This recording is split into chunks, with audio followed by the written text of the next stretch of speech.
கர்த்தருடைய பரிசுத்த நாமத்துக்கு மகிமை உண்டாவதாக. Glory be to God's holy name. யோவான் எழுதின சுவிசேஷம் 1ஆம் அதிகாரம் 12-13 வசனங்கள்.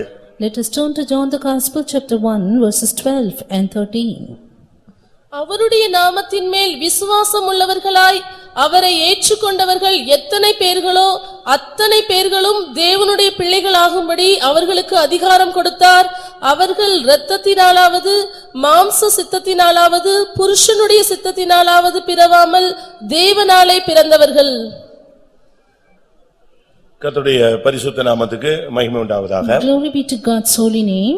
இங்கே அவருடைய நாமத்தின் மேல் விசுவாசம் வைக்கிற அத்தனை பேரும் அவருடைய பிள்ளைகளாகும்படி அவர்களுக்கு அதிகாரம் கொடுக்கிறார். Here we see he gave power to them who to be sons of God, even to them that believe on his name. ஆண்டவரை தன்னுடைய தெய்வமாக ஒரு மனிதன் அங்கீகரிக்கும் பொழுது அவனுக்கு ஆண்டவருடைய பிள்ளை என்கிறதான ஒரு அங்கீகாரம் கொடுக்கப்படுகிறது. When a man receives our God as his Lord, then he gives them power to be his son.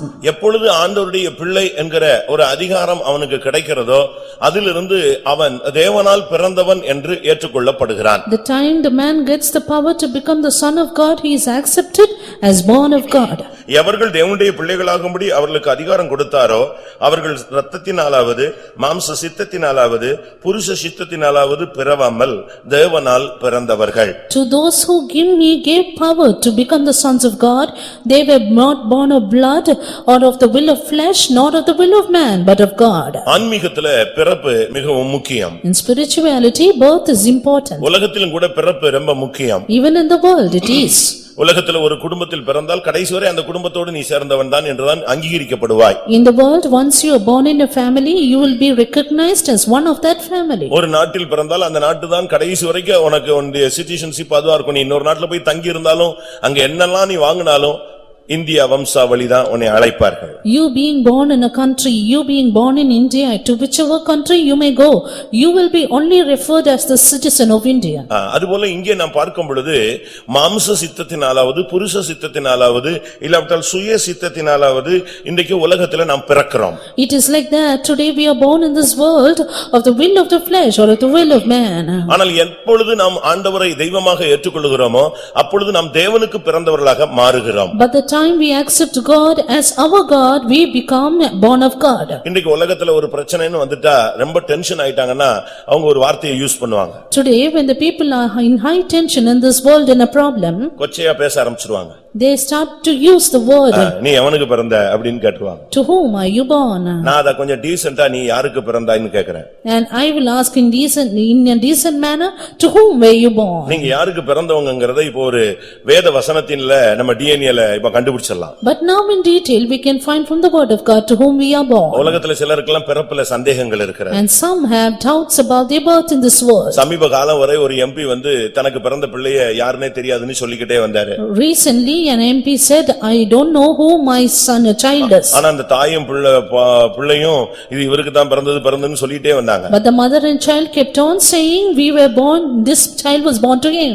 கடைசில கோர்ட்ல அவருக்கு டிஎன்ஏ பரிசோதனை செய்யப்பட்டது. Finally his DNA was tested. அதுல இவர்தான் தகப்பன்ங்கிறது ஒத்துக்கொள்ளப்பட்டது. And it was accepted that he was the அதுக்கு father. பிறகு ஆமா நான் தான் தகப்பன்னு ஒத்துக்கிட்டாரு. After that he accepted, I am the father. இன்னைக்கு உலகத்துல தாய் தகப்பனுக்கு ஒரு பிள்ளை பிறந்தா சில அம்சங்கள் அடையாளங்கள் சில காரியங்களை வைத்து அந்த பிள்ளை யார் என்று கண்டுபிடித்து விடலாம். Today by certain identifications and recognitions we can identify whose child the child is. உயரத்தை வச்சு கண்டுபிடிச்சிடலாம். By its height. பேச்சை வச்சு கண்டுபிடிச்சிடலாம். By its speech. ஸ்டைலை வச்சு கண்டுபிடிச்சிடலாம். By its sound. பார்க்கிற முழிக்கிற மொழியிலேயே பாத்திரலாம். By its look. சிரிக்கிறதுல கண்டுபிடிச்சிடலாம். By its smile. ஹேர் ஸ்டைல்ல கண்டுபிடிச்சிடலாம். By its hairstyle. இப்படி ஒவ்வொண்ணா சொல்லிட்டே போவேன் நான். Yes, by everything. ஏதாவது ஒரு விதத்துல அவன் அந்த வம்சாவளியில அவனை கண்டுபிடிச்சிடலாம் ஈஸியா. In some or the other way you can find whose descendant is. நான் ஒரு நாள் ட்ரெயின்ல வந்துட்டு இருந்தேன். One day I was in a train. சிவகாசியில இருக்கும்போது. When I was in Sivakasi. சும்மா ட்ரெயின்ல எவனோ பேசிக்கிட்டே வந்தாங்க. Some people were talking in the train. இந்த தக்கல் டிக்கெட்ல வந்து பணத்தை அதிகமா எடுக்கறான் அப்படி இப்படின்னு என்னத்தையே பேசிட்டு இருந்தாங்க. They were talking about the Tatkal ticket. கடைசி நீங்க என்ன நினைக்கிறீங்கன்னு என்னைய கேட்டான் அவர். And finally he asked, what do you think? நானே அறிவின்படி கொஞ்சம் சொன்னேன். According to my knowledge I too said. அது பேசி முடிச்ச உடனே நீங்க வந்து இன்னாருக்கு நீங்க ரிலேஷனா அப்படினு கேட்டான் ஒருத்தன். After speaking, one of them said, "Are you the relative of this person? இந்த பையனுக்கு நீங்க யாரு அப்படின்னு கேட்டான். And who are you to this boy?" நான் இருக்கும்போது எங்க அண்ணனுக்கு கல்யாணமே ஆகல. And when I was there, I was not, my brother did not get married. நான் அதுக்கு முன்னாலே ஊழியத்துக்கு வந்துட்டேன். Even before that, I stepped into the ministry. இப்போ அவன் சொல்றான் எங்க அண்ணனுக்கு கல்யாணம் ஆகி அவருக்கு ஒரு பையன் இருக்கான். அந்த பையனுடைய ஸ்பீச்சும் அந்த சவுண்டும் அந்த ஸ்டைலும் உனக்கு ஒத்து வருது. நீங்க அந்த தம்பிக்கு நீங்க யாரு அப்படின்னு நான் பட்டுன்னு. But now that boy suddenly said, "Whom are you for that boy? That is my brother's son." எனக்கு ஆச்சரியமா இருந்துச்சு. Then I wondered. ஜனங்கள் எவ்வளவு கிளியரா கீனா அப்சர்வ் பண்ணி கண்டுபிடிக்கிறாங்க. See how keenly people note down. அதுபோல இப்ப நான் சில வசனங்களை வைக்கும்போது நீ யாருக்கு பிறந்தங்கறத கண்டுபிடிச்சிடலாம். Even so, when I place few words before you, you can find to whom you are born. கவர்மெண்ட்ல கூட ஒரு குழந்தை பிறந்த உடனே அதனுடைய அங்க அடையாளங்கள் மச்சங்கள் என்னன்னு கேக்குறான். Even in the government, when a child is born, they ask for the mold, the recognitions. உங்க பழைய சர்டிபிகேட்லாம் எடுத்து பாருங்க, அதுல ஒரு அங்க அடையாளம்னு ஒன்னு இருக்கும். எங்கயாவது கண்ணுல மூக்குல வாக்கு வைங்கல்லாம நம்ம மச்சம் இருக்குன்னு எழுதி வச்சிருப்பீங்க. உங்களுக்கே தெரியாது, உங்க அம்மா அப்பா அந்த காலத்துல பார்த்து எழுதி வச்சிருப்பாங்க. Take your old certificates and your parents would have written down the identifications in your body. ரெண்டு விதத்தை, ரெண்டு பிறப்பு. Two kinds of births. ஒன்று பிசாசினால் பிறப்பு, மற்றொன்று தேவனால் பிறப்பு. One born of the devil, the other born of God. இத இப்ப நம்ம வேரியேஷன் பண்ணி நம்ம இன்னைக்கு இந்த காலை வேளையில கண்டுபிடிச்சு நம்ம தேவனால் பிறந்தா எப்படி இருக்கணும்ங்கறத நம்ம செயல்படுத்தி காண கடமைப்பட்டிருக்கிறோம். This morning let us differentiate between these two and find out how we can work it out on God's side. இவர்கள் இரத்தத்தினாலாவது மாம்ச சித்தத்தினாலாவது புருஷ சித்தத்தினாலாவது பிறவாமல் தேவனால் பிறந்தவர்கள். ஏன்னா அவங்க தேவனுடைய பிள்ளைகள் என்று அவர்களுக்கு அதிகாரம் கொடுக்கப்பட்டிருக்கிறது. These were born not of blood nor of the will of flesh or of the will of man but of God, because they are given the power to become the sons of God. எத்தனை வருஷம் ஆனாலும் அந்த செயல்பாடு மாறாது. How many years pass by, that activity cannot be removed. ஏன்னா அந்த குடும்பத்தினுடைய gene உனக்குள்ள இருக்கும். Because the life of the family will be in you. அந்த அணுக்கள் உனக்குள்ள இருக்கும். That atom will be in அந்த you. மரபணுக்கள் மாறவே மாறாது. That cell, that tissue cannot change. நாம் எப்பொழுது ஞானஸ்நானம் எடுக்கிறோமோ, The time we take water baptism, அப்பொழுது நாம் இயேசுவின் இரத்தத்தினால கழுவப்பட்ட ஒரு தன்மைக்கு கொண்டு வரப்படுகிறோம். we are brought to an experience of being washed by his எப்ப blood. ராபோஜனம் எடுக்கிறோமோ, The time we take communion, அப்ப இயேசுவின் இரத்தம் நமக்குள்ள செலுத்தப்படுகிறது. the blood of Jesus is injected into அப்ப us. நமக்குள்ள இயேசுவின் இரத்தம் வந்துட்ட பிறகு இந்த மரபு அணு தன்மை மாறுகிறது. After the blood of Jesus comes into us, the gene in our body changes. நம்முடைய பழைய இரத்தத்துல தோல்விகள் இருக்கும். There will be failures in our old blood, பலவீனங்கள் இருக்கும், weaknesses too, தீமைகள் இருக்கும், and evil, பாவங்கள் இருக்கும், and sins, துர்க்குணங்கள் இருக்கும். and wickedness. அதனுடைய கெபாசிட்டி அதுதான். And that is our blood's capacity. ஆனா இந்த இயேசுவின் இரத்தம்ங்கிறது அந்த ஜீவன் நமக்குள்ள வந்துட்ட பிறகு, But when the life of the blood of Jesus is come into அது us, குற்றமில்லாத இரத்தம், and it is blameless, மாசில்லாத இரத்தம், it is spotless, பரிசுத்தமான it இரத்தம், is holy, அது நன்மையானவைகளை பேசும் இரத்தம். it speaketh better things. இந்த ஜீன்கள் உள்ள வரும் பொழுது இந்த மரபணுடைய மாற்றங்கள் நமக்குள் நிச்சயமாய் நடந்தே ஆக வேண்டும். When these life come into us, surely our genes will face a change. சரி, இத்தனை வருஷம் ஆயிச்சே, இது நடந்திருக்கா? And so many years has it happened. இதுதான் நம்ம இப்ப பரிசீலிக்க வேண்டிய ஒரு காலகட்டத்தில் வந்திருக்கிறோம். That is what we are going to examine in our life. நம்முடைய பிறப்பு மிகவும் முக்கியமானது. Our birth page is அப்படி important. பிறந்திருந்தா நமக்கு சில அடையாளங்கள் தேவை. If we are born like that, we need recognitions for it. காயினை குறித்து வேதத்திலே நான் பார்க்கும் பொழுது, About Cain we read in the word of God. ஆண்டவர் அவனை சபிக்கிறார். The Lord cursed him. அப்ப அவன் சொல்றான், இந்த சாபத்தை என்னால தாங்க முடியாது. Then he said, "I cannot bear this curse." இப்ப நான் இருக்கிற சூழ்நிலையில In this present situation, என்னை எவன் பார்த்தாலும் கொன்றுவான். whoever would see me would kill me. ஏன்னா நான் ஒரு கொலைகாரனா மாறிட்டேன். Because I am a murderer. அதனால எவனும் என்னை நிச்சயமா கொன்றுவான். And any man would kill me. நீர் போட்ட சாபம் என்னால தாங்கவே முடியாது. Curse you put, I cannot bear நான் இந்த it. பூமியில நிலையற்று அலைவேன். I will be a vagabond. என்னை சீக்கிரமா எவனாவது கொன்றுவான். And somebody will kill me. அப்படி ஒரு வார்த்தையை அவன் தேவனிடத்துல பேசின பொழுது, When he spoke about this to அப்ப God, கர்த்தர் சொன்னாரு, God said, நான் உன் மேல ஒரு அடையாளம் போடுறேன். "I put a mark upon you. அந்த அடையாளத்தை கண்டா ஒருத்தனும் உன்னை கொல்லவே முடியாது. And if any man would see that, will not kill you." அப்படின்னு என்ன அர்த்தம்? What does that mean? அந்த அடையாளம் காயினுடைய சாயல் ரூபம் எல்லாவற்றையும் மாற்றி விட்டது. இவன் தான் காயின் அப்படின்னு கண்டுபிடிக்க முடியாது. That mark has entirely changed the image and likeness of Cain so that people cannot recognize him.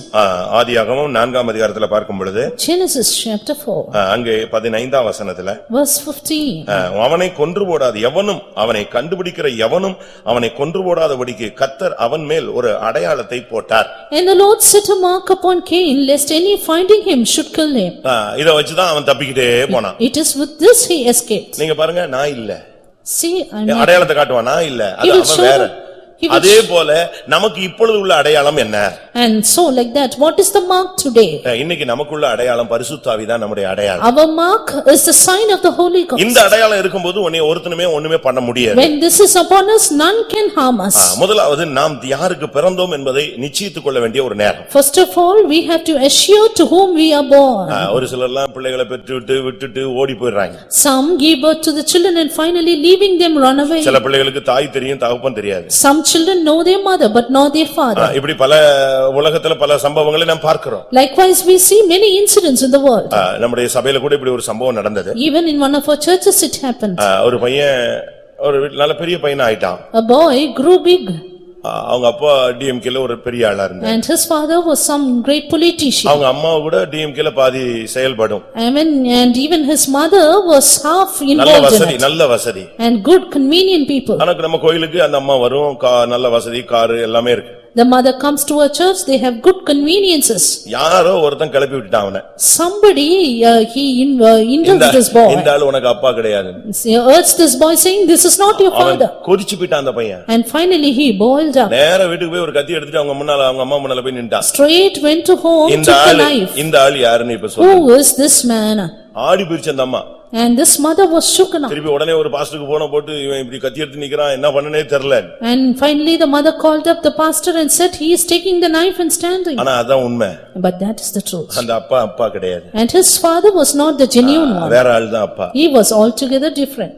இதுல இருந்து எதை நாம் விளங்கிக் கொள்றோம்? From this what do we understand? நமக்கு தேவனால் பிறந்தமா இல்ல பிசாசினால் பிறந்தமாங்கறதை இப்ப நம்ம அனலைஸ் பண்ணணும். Now let us analyze whether we are born to God or born to the devil. இயேசு இந்த வார்த்தையை தெளிவாக பல இடங்கள்ல பேசுகிறார். Jesus very clearly spoke about this. அப்போஸ்தலர்கள் இந்த வார்த்தையை ரொம்ப அதிகமாக பேசுகிறார். And apostles use this word very often. நல்லா சொல்ல போனா இயேசுவும் யோவானும் தான் இந்த வார்த்தையை அதிகமாக வித்தியாசப்படுத்தி பேசினார்கள். To summarize this, Jesus and John took much of these words in their messages. இயேசு கூட தன்னை குறித்து சொல்லும் பொழுது When Jesus said about himself, நான் உயர்விலிருந்து உண்டானவன் சொன்னார். He said, I am from above. நீங்கள்லாம் தாழ்விலிருந்து உண்டானவர்கள்னு சொன்னார். You are from below. யோவான் 8ஆம் அதிகாரம் 23ஆம் வசனம். John the Gospel chapter 8 verse ஒரு குழந்தை 23. கன்சீவ் ஆயிச்சுனா தமிழ்நாட்டுல சொல்வாங்க ஒரு குழந்தை உண்டாயிருக்குன்னு. அதே போல பைபிள்லயும் உண்டான அந்த தன்மை வார்த்தையை உபயோகப்படுத்தினதை பல இடங்களில் நாம் பார்க்கலாம். Even as a child is born, this same word is used even in the Bible. அவர் அவர்களை நோக்கி, நீங்கள் தாழ்விலிருந்து உண்டானவர்கள், நான் உயர்விலிருந்து உண்டானவன். நீங்கள் இந்த உலகத்திலிருந்து உண்டானவர்கள், நான் இந்த உலகத்திலிருந்து உண்டானவன் அல்ல. இயேசு தன்னை குறித்து எவ்வளவு தெளிவாக சொல்றார். நான் உண்டானது தாழ்வில் இல்ல, உயர்வில் இருந்து உண்டானவன். See how clearly Jesus mentioned that I am from above and not beneath.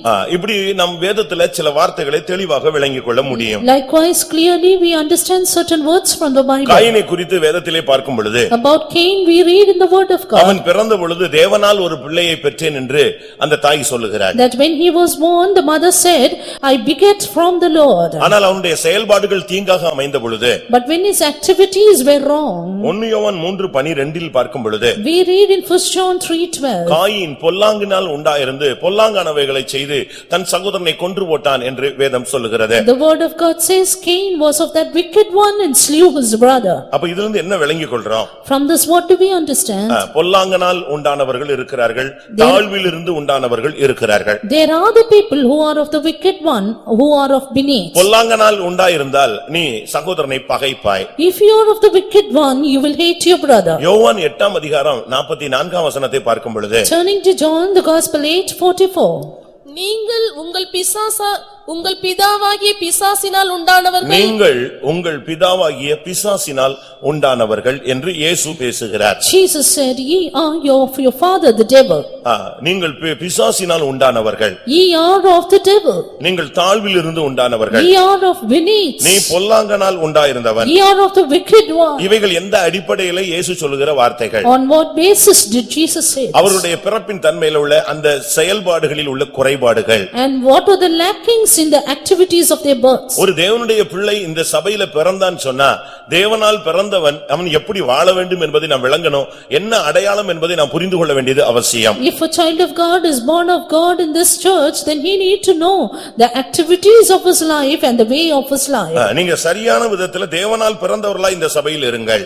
Be in a right way of being born of God in this church. இந்த சபையில இருந்துகிட்டு நீங்க வித்தியாசமான ஒரு கண்ணோட்டத்துல இருக்க கூடாது. Being in the church, you should not be having a different view. Abraham வீட்ல 2 சந்ததிகள் காணப்பட்டது. There were 2 generations in the house of Abraham. ஒன்று அடிமையானவரிடத்தில் பிறந்தவன், One born of the bondwoman, மற்றொன்று சுயாதீனமானவரிடத்தில் பிறந்தவன். the other born of free woman. அடிமையானவரிடத்தில் பிறந்தவன் இஸ்மவேல், Born of bondwoman is Ishmael. சுயாதீனம் உள்ளவரிடத்தில் பிறந்தவன் ஈசாக்கு. Born of the free is Isaac. ஈசாக்கு வாக்குத்தத்த சந்ததி என்று அழைக்கப்பட்டான். Isaac was known the seed of the அந்த promise. பிறப்புல உள்ள வித்தியாசம் அவனை உன்னதமான நிலவரத்துக்கு திருப்பி விட்டது. The difference in his birth made him lifted up.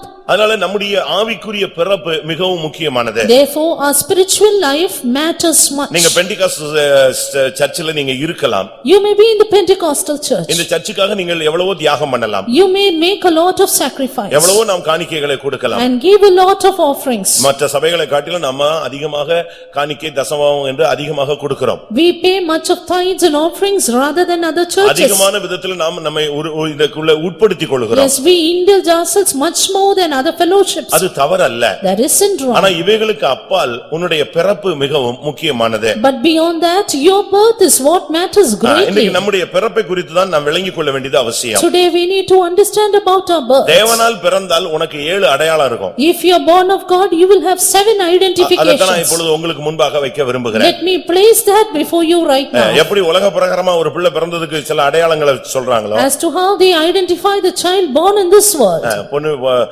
பையன் வீட்டுல உள்ளவங்க கேட்பாங்க, குழந்தை பிறந்துச்சுன்னா பிள்ளை யாரு மாதிரி இருக்கு, பிறந்த உடனே அவங்க வந்து பாக்குறதுக்கு முன்னாலே கேட்பாங்க, யார மாதிரி இருக்குடா, நம்ம வம்சம் மாதிரி இருக்கா, அந்த வம்சம் மாதிரி இருக்கான்னு கேட்பாங்க. The people on the boys' side will ask, how is your son? How does he look like?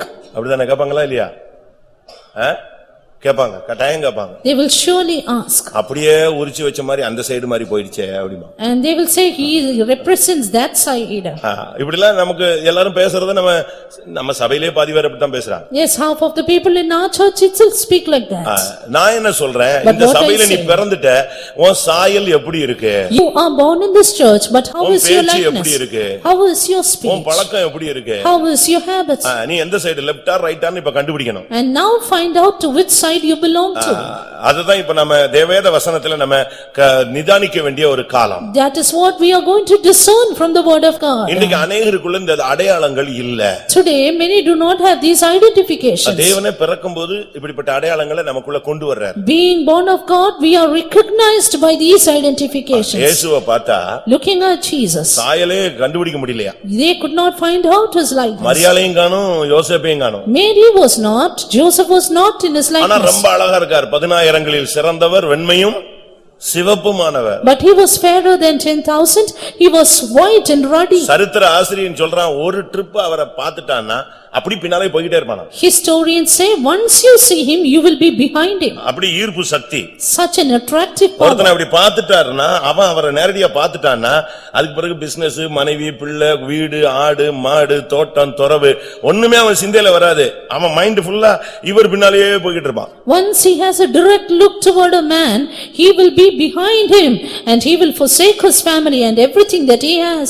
சாப்பாட மறந்துட்டான். He forget his food. அந்த சாயல்ல அப்படியே போயிட்டே இருக்கான். உம்முடைய சாயலில் நான் திருப்தியாவே. He will just follow his likeness, being satisfied with அந்த it. வார்த்தையிலேயே அவன் ஜீவன் அடைஞ்சிட்டு போயிட்டே இருக்கான். He will just get life through his words. 3 நாள் ஆயிருச்சு. 3 days. இயேசு சொன்னாரு, Jesus said, இவங்க வழியில ஒண்ணுமே புசிக்கல.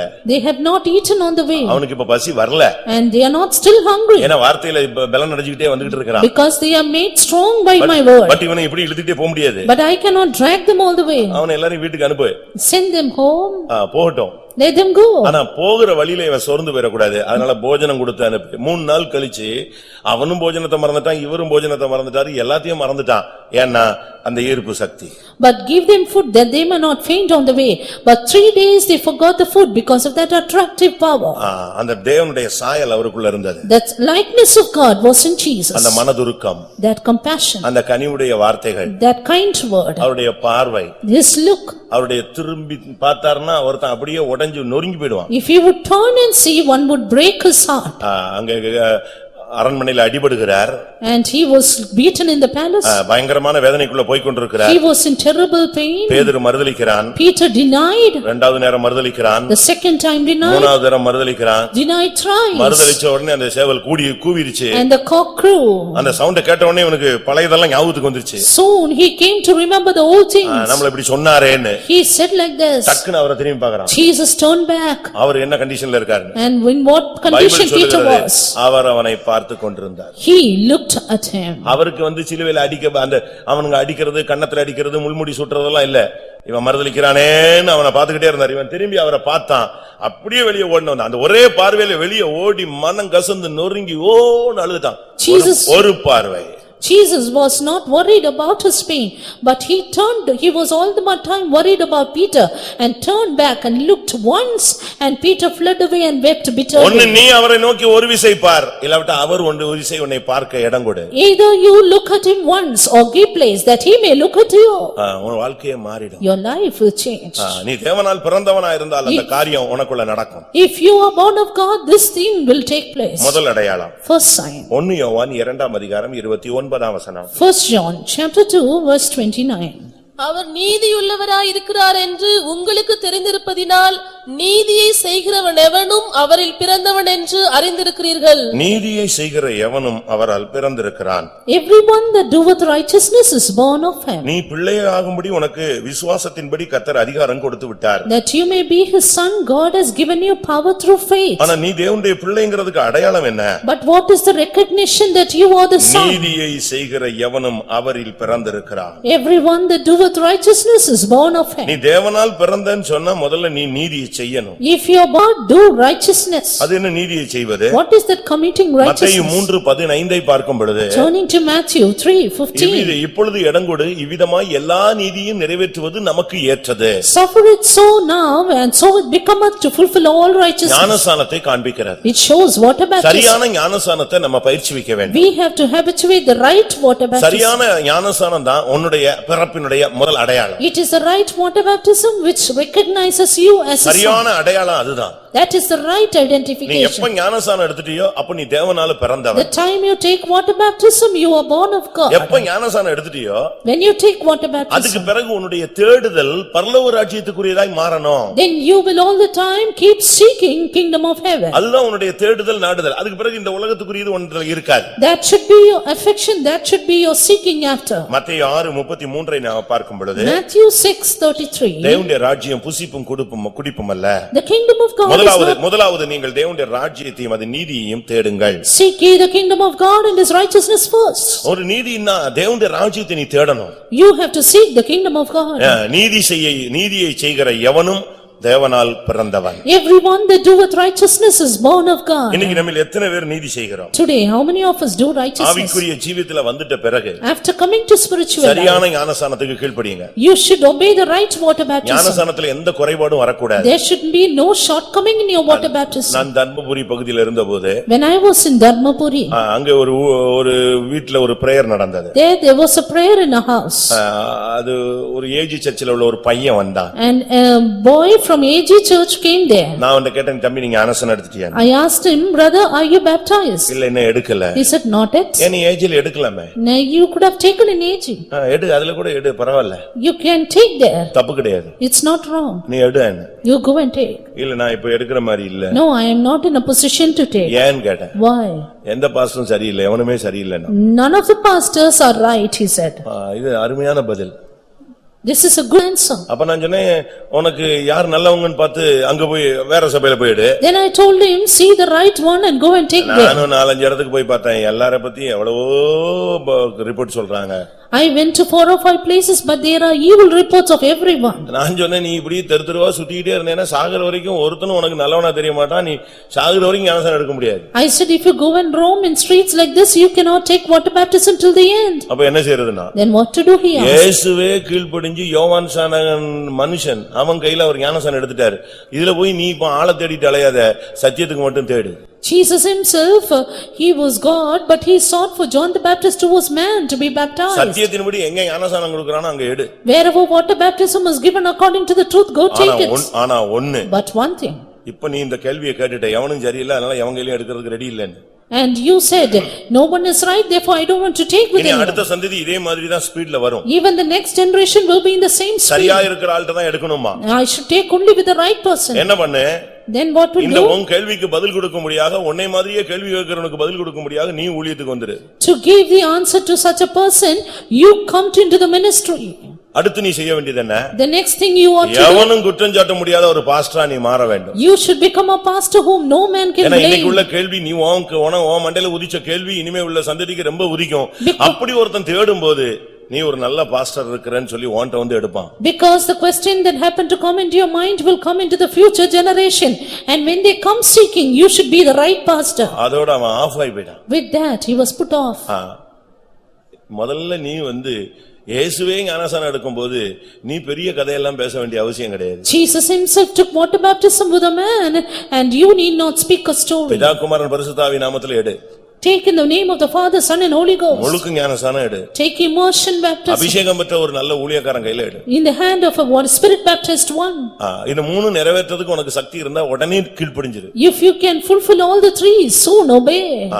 உடனே இடம் கொடுத்துரு அந்த விஷயத்துல. Soon give place to water baptism. யோசிக்காத. Don't think. டைம் வேஸ்ட் பண்ணாத. Don't delay. தாமதிக்கிறது என்ன? Why do you delay? நீ எழுந்து ஞானஸ்நானம் பெற்று உன் பாவங்கள் போக கழுவப்படு. Take water baptism and be washed of your sins. நீ லேட் பண்ண உன்னுடைய குஷ்டரோகம் டெவலப் ஆகிட்டே இருக்கும். கைய மடக்கும், கால மடக்கும், மூஞ்ச மடக்கும், ஒண்ணொண்ணா இழுக்கும். Even as you delay, your leprosy will attack every member of your body. அப்படிதானே? Is it not? நீ தாமதிக்க நாகமான் குஷ்டரோகியாவே இருக்கலாம். Even as you delay, Naaman would remain a leper. எவ்வளவு ஃபாஸ்டா நீ கீழ்ப்படிறியோ அவ்வளவு ஃபாஸ்டா நீ சுகமாவாய். How soon you obey, so soon you will be healed. 1 தீமோத்தேயு 6:11 நாம் பார்க்கும் பொழுது, Turning to 1 Timothy 6:11. தேவனுடைய நீதியை நீ நாடு. You seek for the righteousness of God. தேடு, அதை நாடு. You seek and find it. முடிந்த அளவு அதை நிறைவேற்று. And you fulfill it. அதுதான் ரொம்ப முக்கியம். That is very important.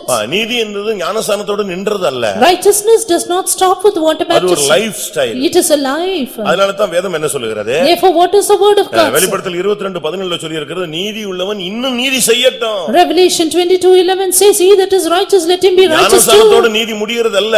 The righteousness does not stop with water வெளிப்படுத்தல் என்ன baptism. சொல்லி இருக்கிறது? What is it said in Revelation? சுத்தமும் பிரகாசமான மெல்லிய வஸ்திரம் தரித்துக் கொள்ளும்படி அவளுக்கு அளிக்கப்பட்டது, அது பரிசுத்தவான்களுடைய நீதிகளே. To her was granted that she may be arrayed in fine linen, clean and white, for the fine linen is the righteousness of saints. பழைய ஏற்பாட்டு நீதி கண்ணுல ஒருத்தன் குத்திட்டானா இன்னொரு கண்ணை குத்திரலாம், நீயும் குத்திரலாம். Old Testament righteousness is one would prick your eye, then you can prick his eye. ஆனா புதிய ஏற்பாட்டுல அப்படி அல்ல. But not that in the New Testament. உன்னிடத்துல கேட்கிற எவனுக்கும் கொடுத்துட்டு போய்கிட்டே இருக்க. You give to all those who ask of you. நீ போய் நஷ்டத்தை பொறுத்துக்கொள்னு சொல்றார். Suffer, defraud, he says. 1 கொரிந்தியர் 6ஆம் அதிகாரத்துல பவுல் பேசும் பொழுது, When Saint Paul speaks in 1 Corinthians 6. நீங்கள் அவிசுவாசி சகோதரனோடு சகோதரன் வழக்காடுகிறான். He says, brothers, they defraud with one another. அவிசுவாசிகளுக்கு முன்பாகவும் அப்படி செய்கிறான். And even before the unbelievers. அப்படி செய்கிறதை விட நீங்கள் ஏன் நஷ்டத்தை பொறுத்துக்கொள்ள கூடாது? And why don't you suffer to be defrauded rather than that? அப்படித்தான் பைபிள் கேட்கிறது. The Bible asks. அதனால பரிசுத்தவான்களுடைய நீதிங்கிறது நஷ்டத்தை இல்லாவிட்டால் கஷ்டத்தை பொறுத்துக் கொள்கிறது, சகித்துக் கொள்கிறது, விட்டு விடுகிறது. Therefore righteousness of saints is enduring, suffering, defraud and losses. இந்த ஊழியத்தினுடைய நோக்கம் என்ன? What is the purpose of this இந்த ministry? சபையினுடைய நோக்கம் என்ன? What is the purpose headquarters of the church. இரண்டாம் கொரிந்தியர் 3ஆம் அதிகாரம் 9ஆம் வசனத்தின்படி 2 Corinthians 3:9 says, பழைய ஏற்பாட்டு ஊழியம் வேறு ஊழியம், புதிய ஏற்பாட்டு ஊழியம் நீதியை கொடுக்கும் ஊழியம். Old Testament ministry is different, while the New Testament is that which gives righteousness. நீதி செய்தா என்ன நடக்கும்? If you do righteousness, what will happen? நீதி செய்தால் உன் ஆத்துமா தப்புவிக்கப்படும். Then your soul shall escape. அதான் இந்த சத்தியத்தினுடைய முக்கியம். That is the importance of this truth. உன்னுடைய ஆத்துமா தப்புவிக்கப்படணும். If your soul should escape. எசேக்கியேல் 14ல பார்க்கும் பொழுது, Turning to Ezekiel chapter 14. 14ஆம் வசனத்தை பார்க்கும் பொழுது, And verse 14 in that. அவர்கள் நீதியினால் தங்கள் ஆத்துமாவை தப்புவிப்பார்கள். It says they shall save their souls by the righteousness. ஞானஸ்நானம் எடுத்து இந்த பரிசுத்தவான்களுடைய நீதிக்கு உன்னை ஒப்புக்கொடுத்து நீதி உள்ளவனாய் உன்னை மாற்றிக்கொண்டே வந்தால், இன்னும் நீ நீதி செய்து கொண்டே வந்தால், ஒரு கட்டத்தில் வரும் பொழுது உன்னுடைய ஆத்துமா தீங்குகளுக்கும் பொல்லாப்புகளுக்கும் கண்ணிகளுக்கும் தப்புவிக்கப்படும். Having taken water baptism, if you give yourselves to God's righteousness and keep growing in it and exceed in it, then your soul shall live. முதலாவது அடையாளம் நீ தேவனுக்கு பிறந்தேன்னா இந்த சத்தியத்துக்கு கீழ்ப்படிந்து நீ அப்படியே சரண்டர் ஆகணும். The first sign is that if you are born of God, then surrender to the truth of water அப்பொழுது baptism. உன்னுடைய ஆத்துமா தப்புவிக்கப்படும். Then your soul shall escape. இரண்டாவதாக Secondly, 1 யோவான் 4ஆம் அதிகாரம் 7ஆம் வசனத்தை பார்க்கும் பொழுது, turning to 1 John 4:7. 1 யோவான் 4:7. 1 John 4:7.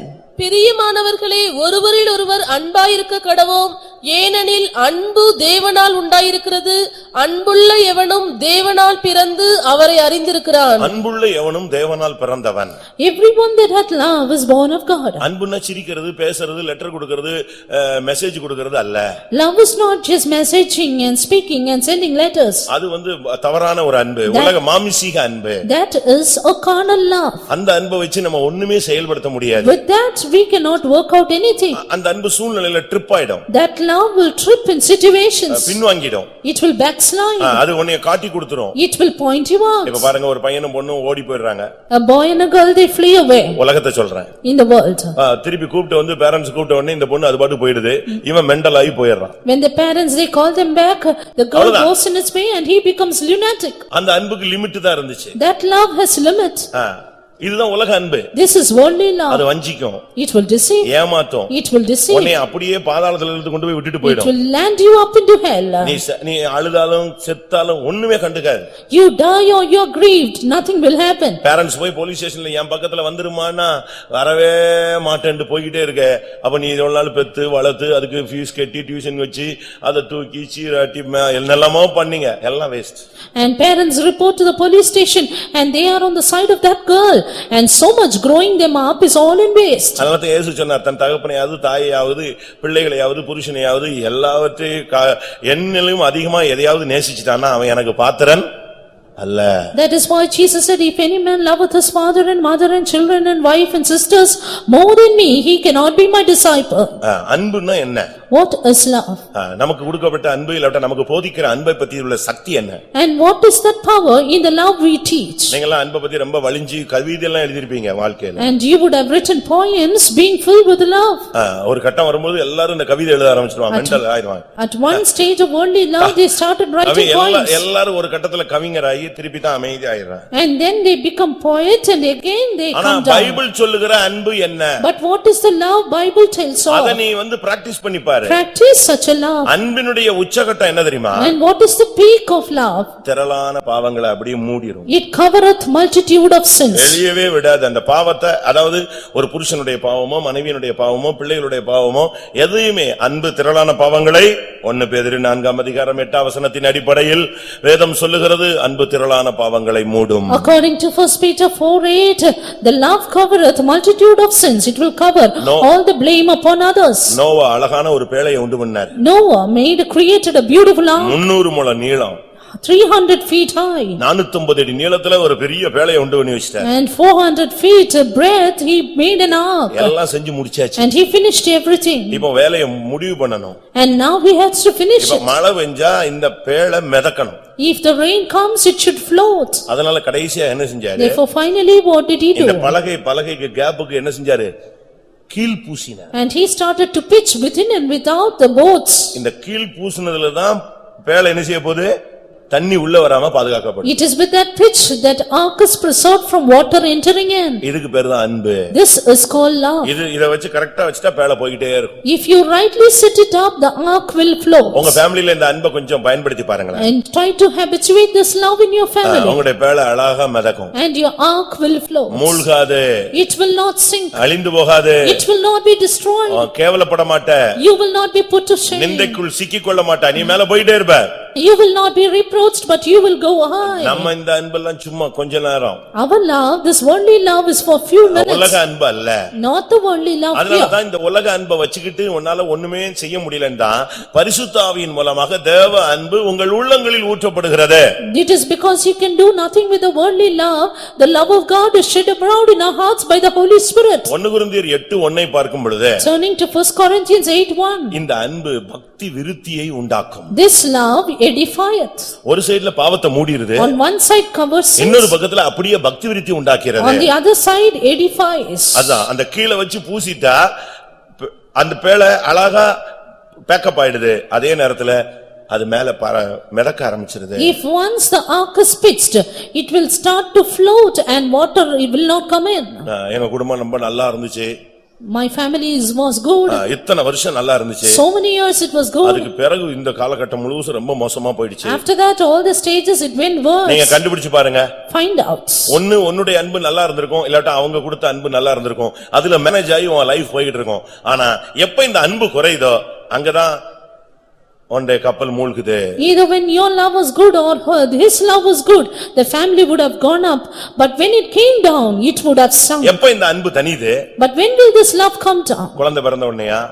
Was it when the child was இல்ல born? வேலை கிடைக்காம போன உடனேயா? Or when you did not get a இல்ல job? வருமானம் குறைஞ்சதுனாலயா? Or when you did not have income? அப்படி அல்ல. No, it's not like அன்பு that. குறையிறதுக்கு ஒரே ரீசன் பைபிள்ல ஒரு ரீசன் தான் சொல்லிருக்கு. There's one reason for the decrease in love. அக்கிரமம் மிகுதியாவதினால் அன்பு தனியும். Because iniquity shall wax great, love of God shall wax cold. மத்தேயு 24:12 இந்த வார்த்தை இருக்கிறது. Matthew 24:12 says எப்போ this. ஃபேமிலில புருஷனுக்குள்ளேயோ மனைவிக்குள்ளேயோ இல்ல பிள்ளைகளுக்குள்ளேயோ எங்க அக்கிரமம் உள்ள நுழையுதோ, கிரமத்துக்கு மாறானதெல்லாம் அக்கிரமம்.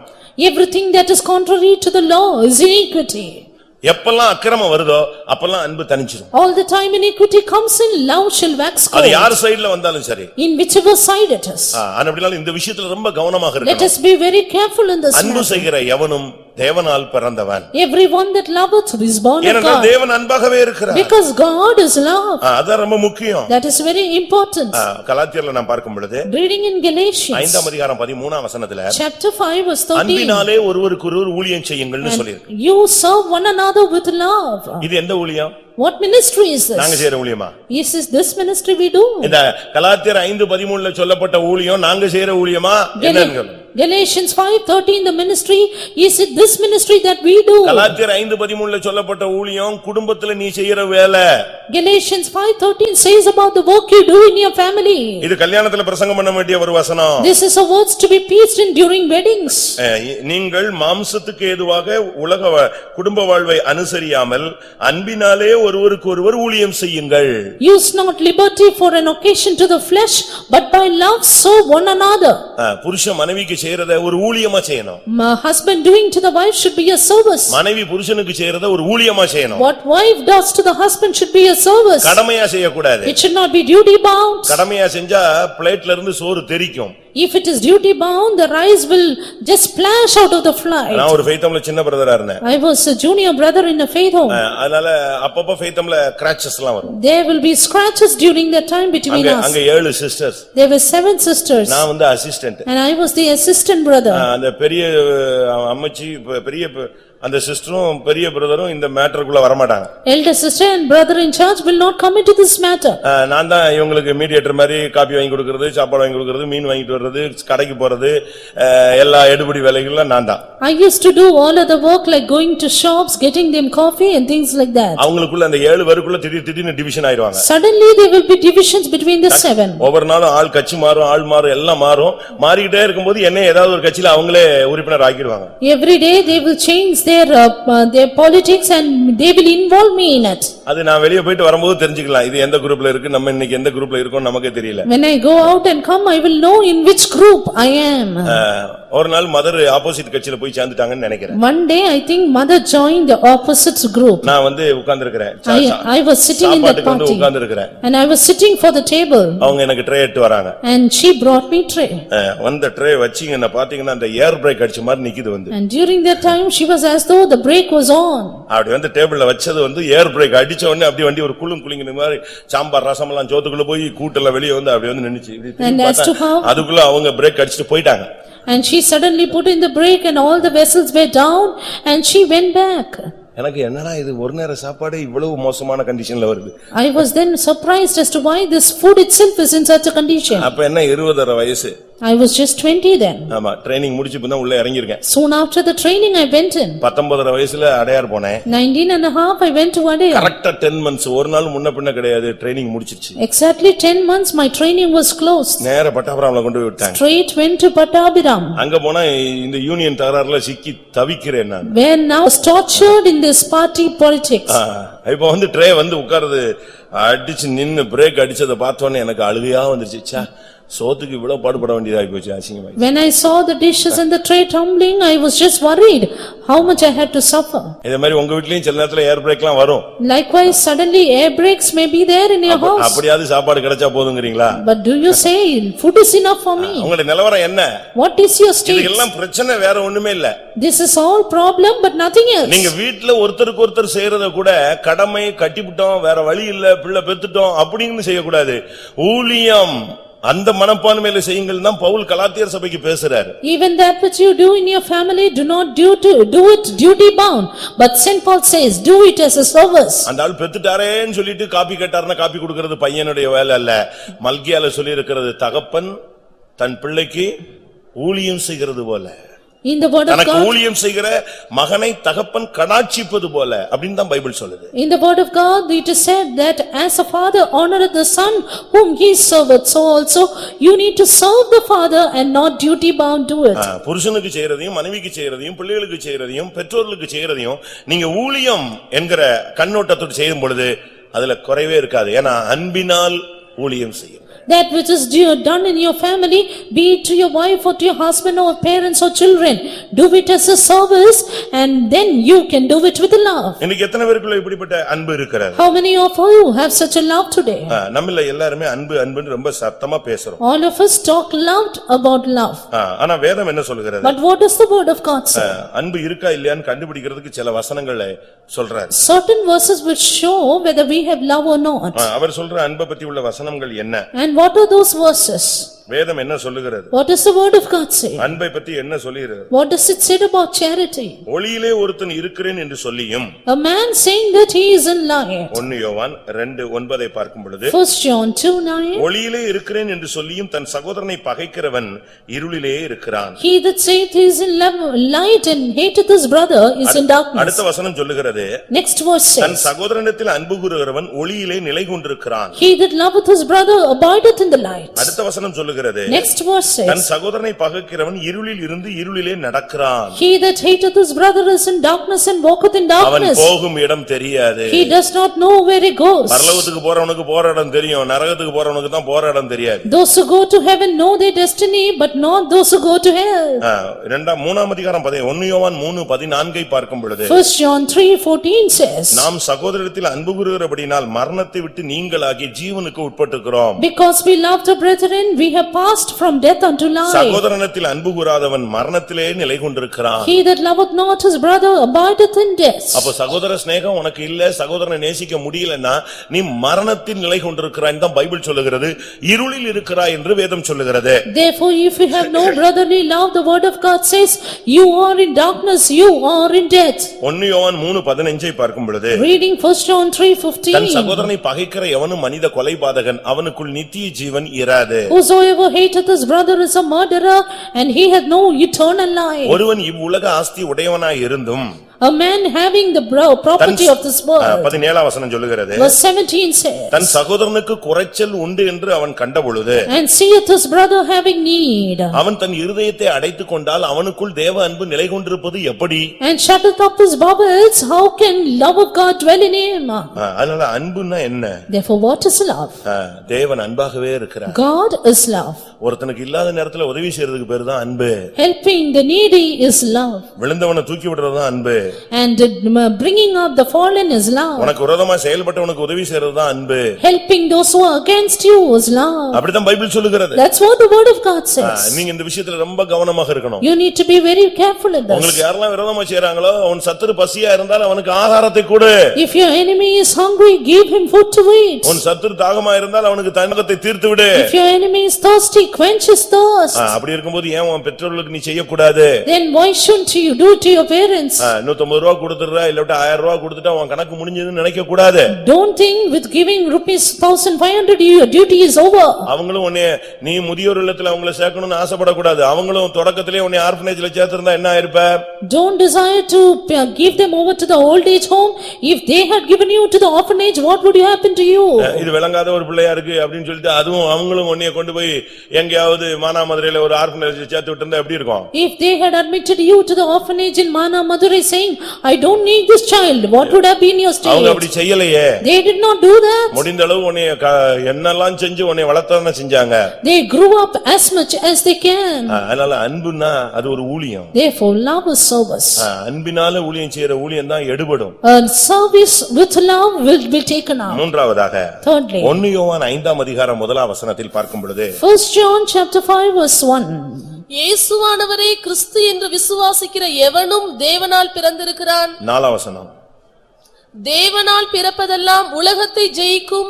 கர்த்தருடைய பரிசுத்த நாமத்துக்கு மகிமை உண்டாவதாக. Glory be to God's holy name. விசுவாசிக்கிற எவனும் தேவனால் பிறந்தவன். Everyone that believeth is born of நீ God. தேவனுக்கு பிறந்திருந்தேனா நீ எல்லாரையும் அன்பு கூறுவாய், ஊழியம் செய்வாய். If you are born of God, you will love everyone and do the தேவனால் best. பிறந்தனா நீ சத்தியத்துக்கு கீழ்ப்படிஞ்சு போயிட்டே இருப்ப. If you are born of God, you will obey the truth and go. மூன்றாவது விசுவாசம்.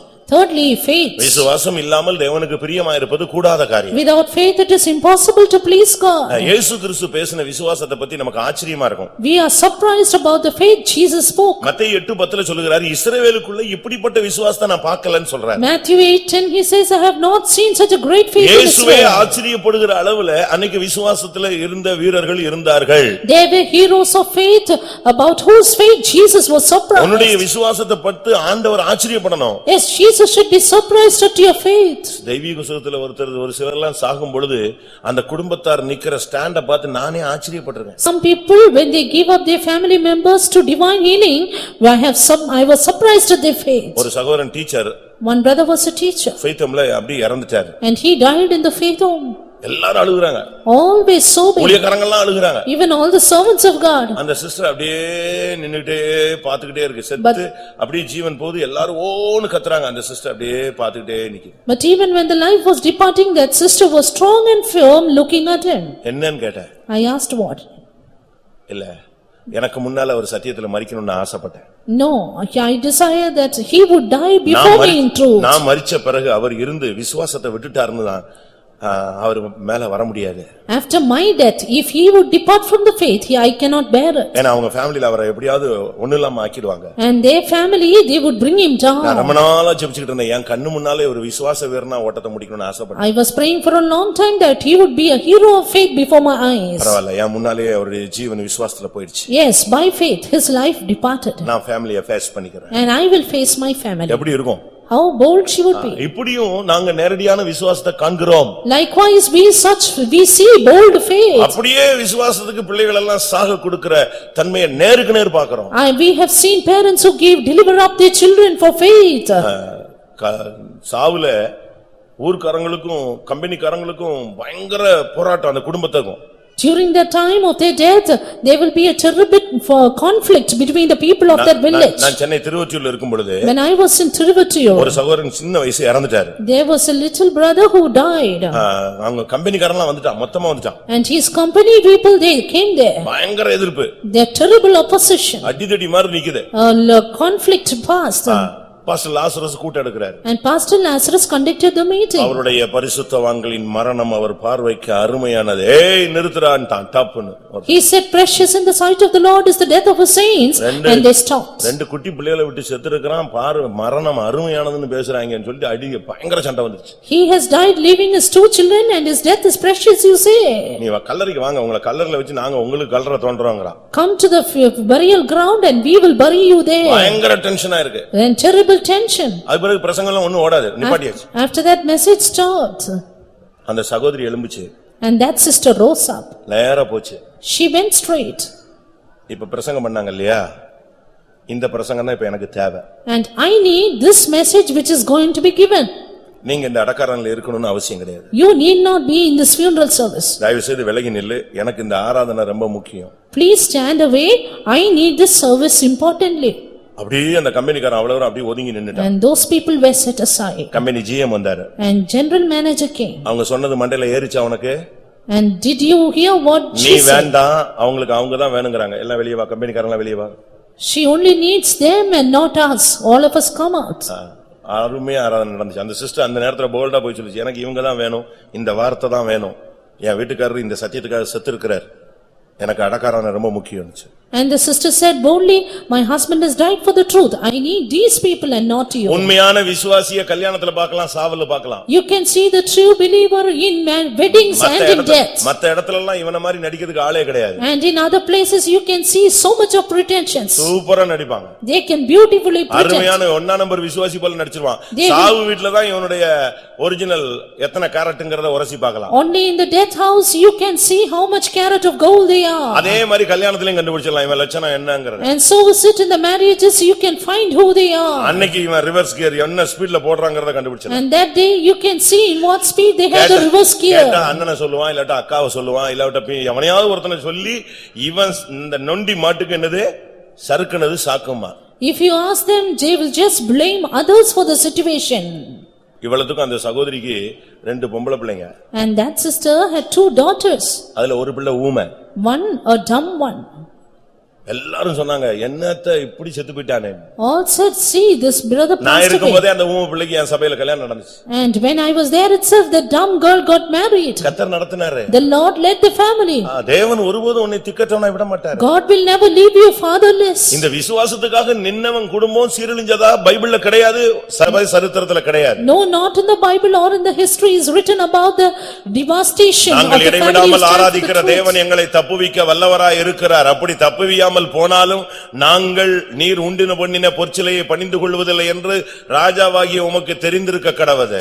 Our God whom we serve continually is able to deliver us, and if not, we will not worship before thy golden image. சும்மா முன்னால வந்துட்டு நான் விசுவாசத்துல மருந்து எடுக்கவில்லை அப்படிங்கறது இல்ல, நீ நிக்கணும், சாட்சியா நின்னு காட்டணும். Not just saying that I will not take medicine, but stand for the truth and be a witness. இயேசு சொன்னாரு, இப்படிப்பட்ட விசுவாசத்தை நான் பார்க்கல, என் ஜனங்கள் என் முன்னால மனிதகுமாரனுக்கு முன்பாக தேவகுமாரனுக்கு முன்பாக இப்படி விசுவாசத்துல இருக்காங்களேன்னு சொல்லி ஆச்சரியப்பட்டாரு. Jesus said, "I have not seen such a great faith in Israel.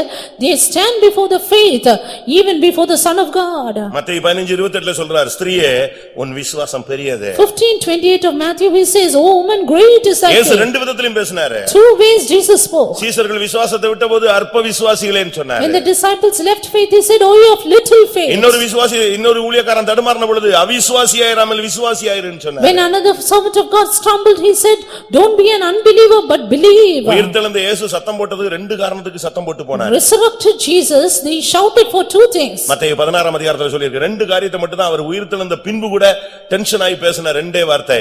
அவருடைய இருதய கடினத்தின் நிமித்தமும் அவருடைய அவிசுவாசத்தின் நிமித்தமும் அவர்களை கடிந்து கொண்டார். After his resurrection, Jesus rebuked them for the hardness of their heart and their unbelief. உன்ட பணத்தை அவர் கேட்கல. He did not ask money. அவருடைய எதிர்பார்ப்பு என்ன? What is his expectation? லூக்கா 8:25ல சொல்லி இருக்கிறது, உங்கள் விசுவாசம் எங்கே? Luke 8:28 says, "Where is your faith?" நீ ஆபீஸ்க்கு போற, வேலைக்கு போற, கம்பெனிக்கு போற, ஊழியத்துக்கு போற, ஆனா உன் கையில விசுவாசம் இருக்கா?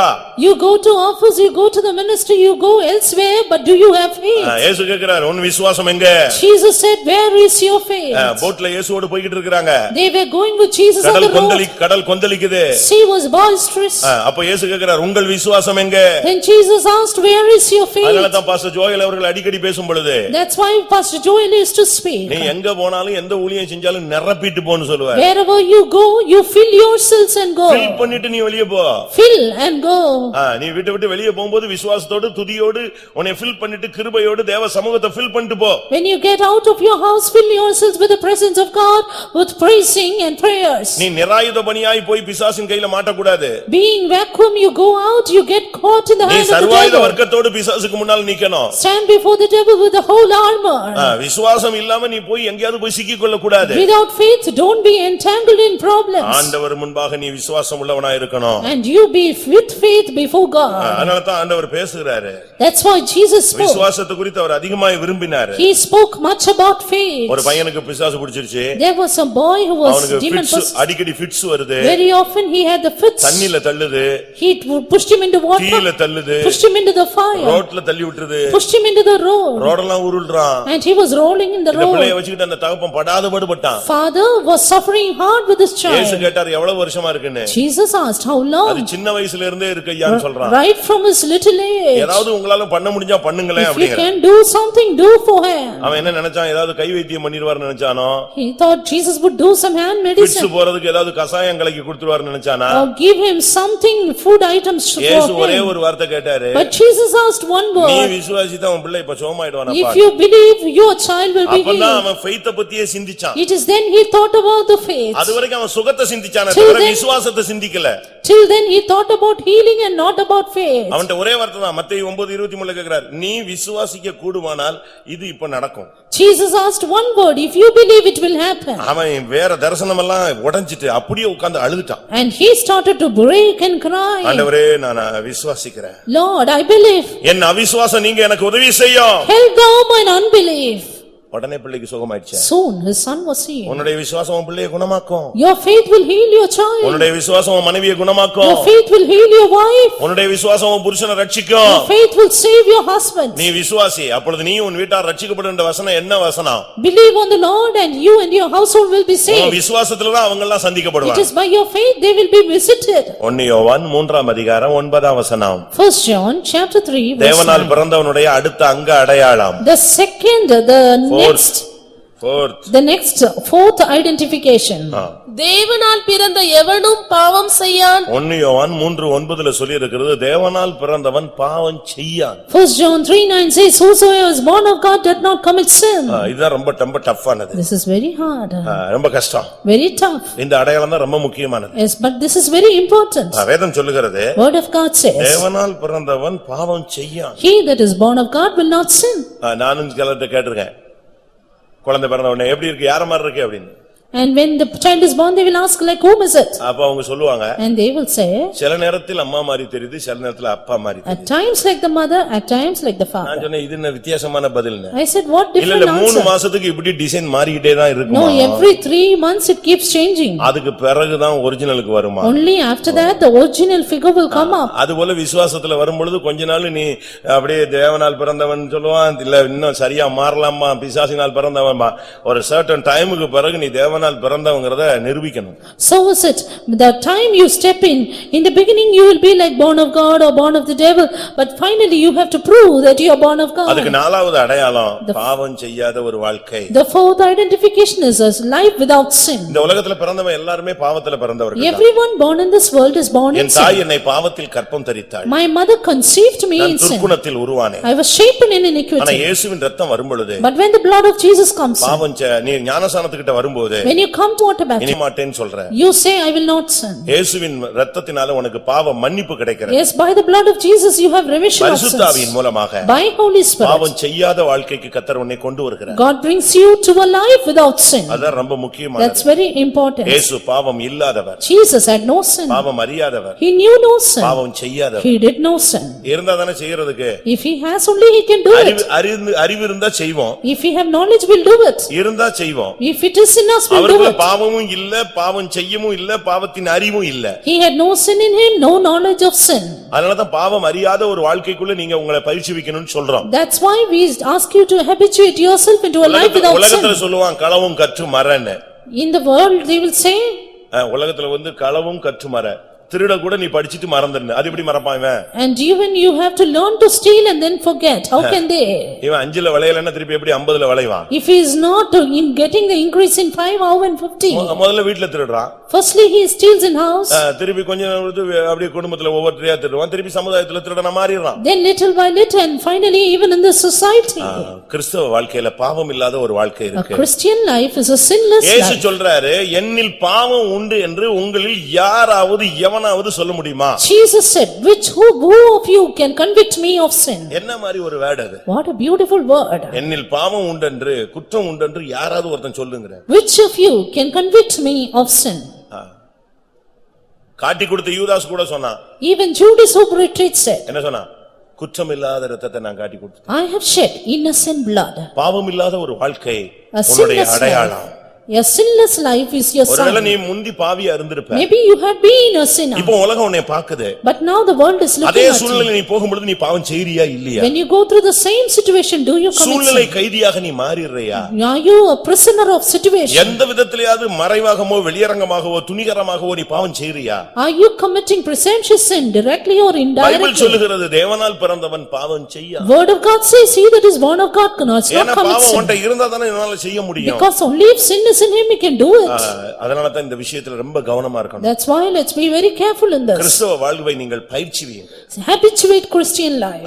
நீங்க வேதத்துல நீங்க பாக்கும்போது When you look into the word of God, யோசேப்பை பாருங்க. look at Joseph. பாவம் அவனை கையை பிடிச்சு இழுக்குது. Sin was dragging him by his hand. ஆதியாகமத்துல பாவம் வாசப்படியில படுத்திருந்துச்சு. In Genesis, sin lieth at the door. அதே ஆதியாகமம் முடியறதுக்குள்ள பாவம் எங்க வந்துருச்சு? கையை பிடிச்சு இழுக்கிற லெவலுக்கு டெவலப் ஆயிடுச்சு. At the end of that same book, we see the sin was developed to drag him by the hand. நான் சொல்றது சரிதானே? Am I not ஆதியாகமம் right? 4ஆம் அதிகாரத்துல பாவம் வாசப்படியில படுத்து கிடக்கு. In Genesis 4, sin lieth at the door. இப்போ எங்க வந்துருச்சு? Now where is it? வீட்டுக்குள்ள வந்து உன் கையை பிடிச்சு இழுக்கு. In the house, it is catching you by your hands. அதுதான் அங்க நடக்கிற தீமை. But that is the evil ஆனா there. அந்த இடத்துலயும் யோசேப்பு அழகா அதை தட்டி விட்டு வெளியே போயிட்டே இருக்கிறான். Even there, Joseph beautifully escaped the நம்ம situation. என்ன நினைக்கிறோம்? What do we think? ஐயோ வெளியே போனா ஓடி போயிட்டா மாட்டிக்கிட்டா கேவலப்பட்டா அவங்க தப்பிட்டா நம்ம பேரு கெட்டு போயிரும். இப்படியே சொல்லி அநேக தவறுகளை நம்ம வெளியே சொல்லாமலே பாவத்தோடு ஒத்துப்பிக்கிட்டே இருக்கோம். Saying that if we go out, we will have a false report. They will speak evil of us and we just run away. Pastor Joel அவர்கள் அடிக்கடி சொல்லும் பொழுது, Pastor Joel very often used to say, உன்னுடைய பெயர் கெட்டு போனாலும் பரவாயில்ல, ஜீவியம் கெட்டு போகாம இருந்தா போதும். even if your name goes bad, it's not a problem, but not your life. பேரு கெட்டு போறது வந்து கிறிஸ்டியானிட்டில ஒரு போர்ஷன், அது ஒரு subject. Name getting bad is a subject in Christianity. நல்லா புரிஞ்சுக்கோங்க. Understand it well. பெண்டிகாஸ்ட் லைன்ல வந்துட்டீங்க, பைபிளை தூக்கிட்டீங்கனால உங்க பேர் கெட்டு போகும். அது இது ஒரு போர்ஷன். இந்த சப்ஜெக்ட்ல நீங்க பாஸ் ஆகணும். In this Pentecostal line, it's a subject, it's a portion that you have to get a bad name. செஞ்சா பரவாயில்ல, செஞ்சா பரவாயில்லனா செஞ்சதை தீமையை செய்து நீ பாட அனுபவித்தால் அதனால் என்ன உண்டாகும்? நன்மை செய்து பாட அனுபவித்தால் தேவனுக்கு பிரீதியாக இருக்கும். Doing evil, if you suffer evil, what use of it? But do good and suffer evil. இயேசு பிசாசுகளின் தலைவன் சொன்னா. They said of Jesus, he is a prince of the நாங்க devil. வேசித்தனத்தினால் பிறக்காதவர்கள் அல்லன்னு சொன்னாங்க. And he said he was not born. வேசித்தனத்தினால் பிறந்தவர்கள் அல்லன்னு சொன்னாங்க. And why did they say he was born of மதுபான harlots? பிரியன் சொன்னாங்க. And they said he is a wine பாவிகளின் drinker. சிநேகிதன் சொன்னாங்க. They said he is a friend of sinners. என்னெல்லாமோ சொன்னா உடனே அவர் உட்கார்ந்து ஒரு மூலையில உட்கார்ந்து அழுதுகிட்டு பைபிள் எல்லாம் தூக்கி போட்டு கோயிலுக்கே போகாம ஒரு ஓரத்துல உட்கார்ந்தார் அவரு. Soon did Jesus sit in a corner and cry and put away the Bible? சூரியனா இருந்தா நாய் குலைக்கும். And if it is the sun, dogs will bark. அதுக்காக சூரியன் நான் ரிவர்ஸ் போயிடுறேன்னு போயிட முடியாது. Therefore sun will not sit down for that. அது குலைச்சிட்டே இருக்கும். அது நாய், அது குலைக்கும். உன்னை பத்தி வீணான காரியங்களை சொல்லிக்கிட்டே இருப்பான். And people will say vain things, they will keep on barking. நாய் என்ன பண்ணும்? அது நாய் அதுக்கு தெரிஞ்சது குறைக்கத்தான் தெரியும். அதத்தான் தெரியும். நீ சூரியன், நீதிமான்கள் பிதாவின் ராஜ்யத்துல சூரியனை போல பிரகாசிப்பார்கள், நீ போயிட்டே இரு. But you are the sun, you will shine brightly in the kingdom of righteousness. அவன் பேரை கெடுத்தானா அதுக்குரிய ஜட்ஜ்மென்ட் வாங்குறான். If he is spoiling your name, he will earn judgment. அவன் எங்கேயோ விதைச்சிருக்கான், இனிமே அறுக்க போறான். He has sown somewhere, he will reap it.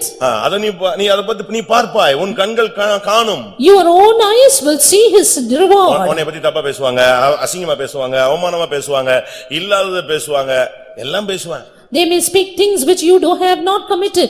They may speak evil. They may speak things reproaching you. ஒரு நாள் காலையில ஒரு விசுவாசி காலையில 5 மணிக்கு வெளியே அவசரமா புறப்பட்டு போயிட்டாரு. One early morning, a believer went out in haste. எதிர ஒரு விசுவாசி கிராஸ் பண்ணி போயிட்டான்.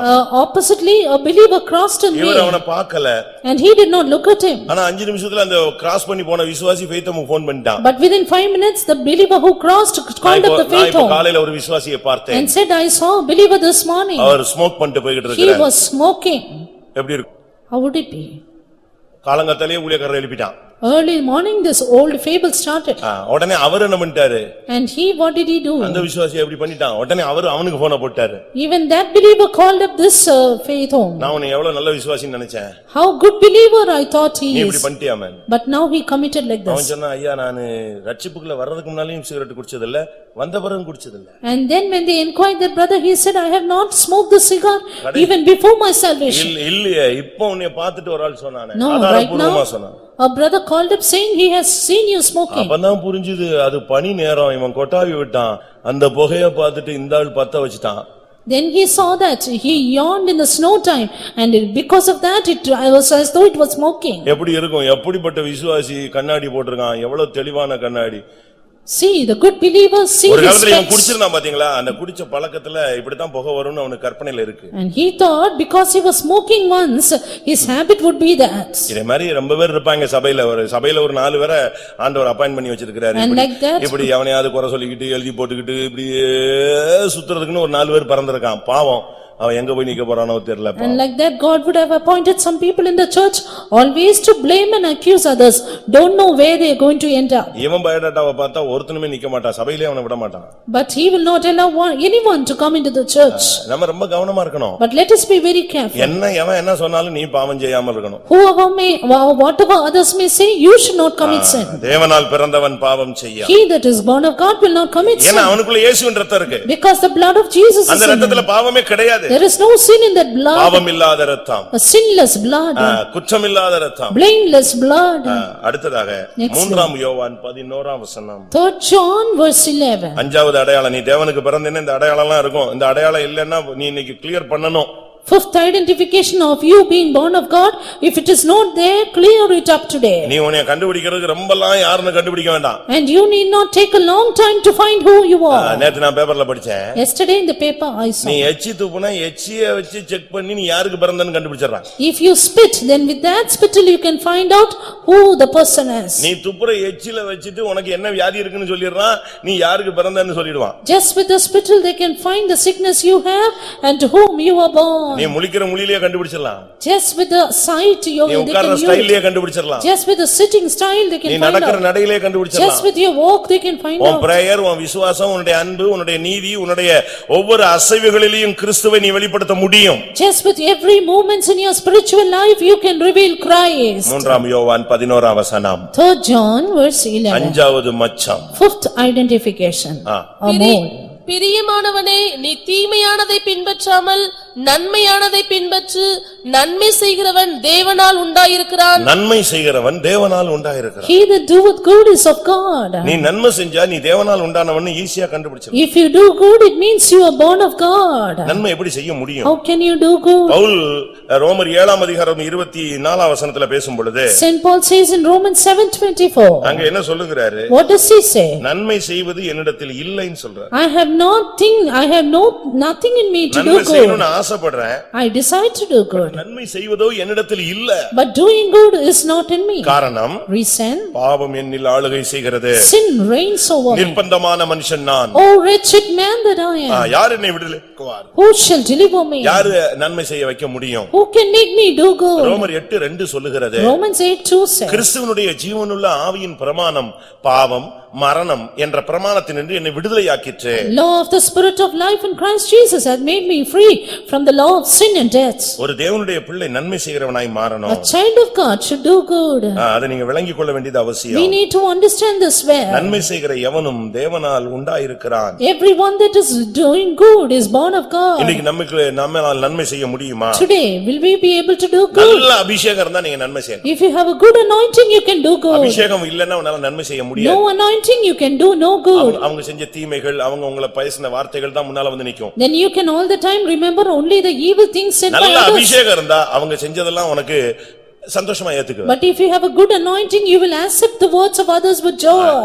வேதம் என்ன சொல்லுகிறது? What does the word of God say? அப்போஸ்தலர் 10 அதிகாரம் 38 வசனத்திலே Acts 10:38. தேவன் நசரேயனாகிய இயேசுவை பரிசுத்த ஆவியினாலும் வல்லமையினாலும் அபிஷேகம் பண்ணினார். How God anointed Jesus of Nazareth with the Holy Ghost and with power. அவர் நன்மை செய்கிறவராய் சுற்றித் திரிந்தார். And he went about doing good. சரியான அபிஷேகமும் வல்லமையும் இருந்தா If you நீ have- நன்மை செய்யலாம். If you have the right anointing and power, you can do நீ good. நன்மை செய்கிற எவனும் தேவனால் பிறந்தவன். Everyone doing good is born of God. நன்மைன்னா என்ன? What is good? வேதம் என்ன சொல்லுகிறது? What does the word of God say? வேதத்தினுடைய வார்த்தை என்ன சொல்லுகிறது? What does the word of God, the verse say? மீகா 6:8 என்ன சொல்லுகிறது? Micah 4:6. மனுஷனே நன்மை இன்னதென்று தேவன் உனக்கு விளக்கி சொல்லி இருக்கிறார். Oh man, the Lord has told what is good and evil. என்ன சொல்லி இருக்கிறாரு? What has he said? Micah 6:8 Micah 6:8. மனுஷனே நன்மை இன்னதென்று அவர் உனக்கு அறிவித்திருக்கிறார்.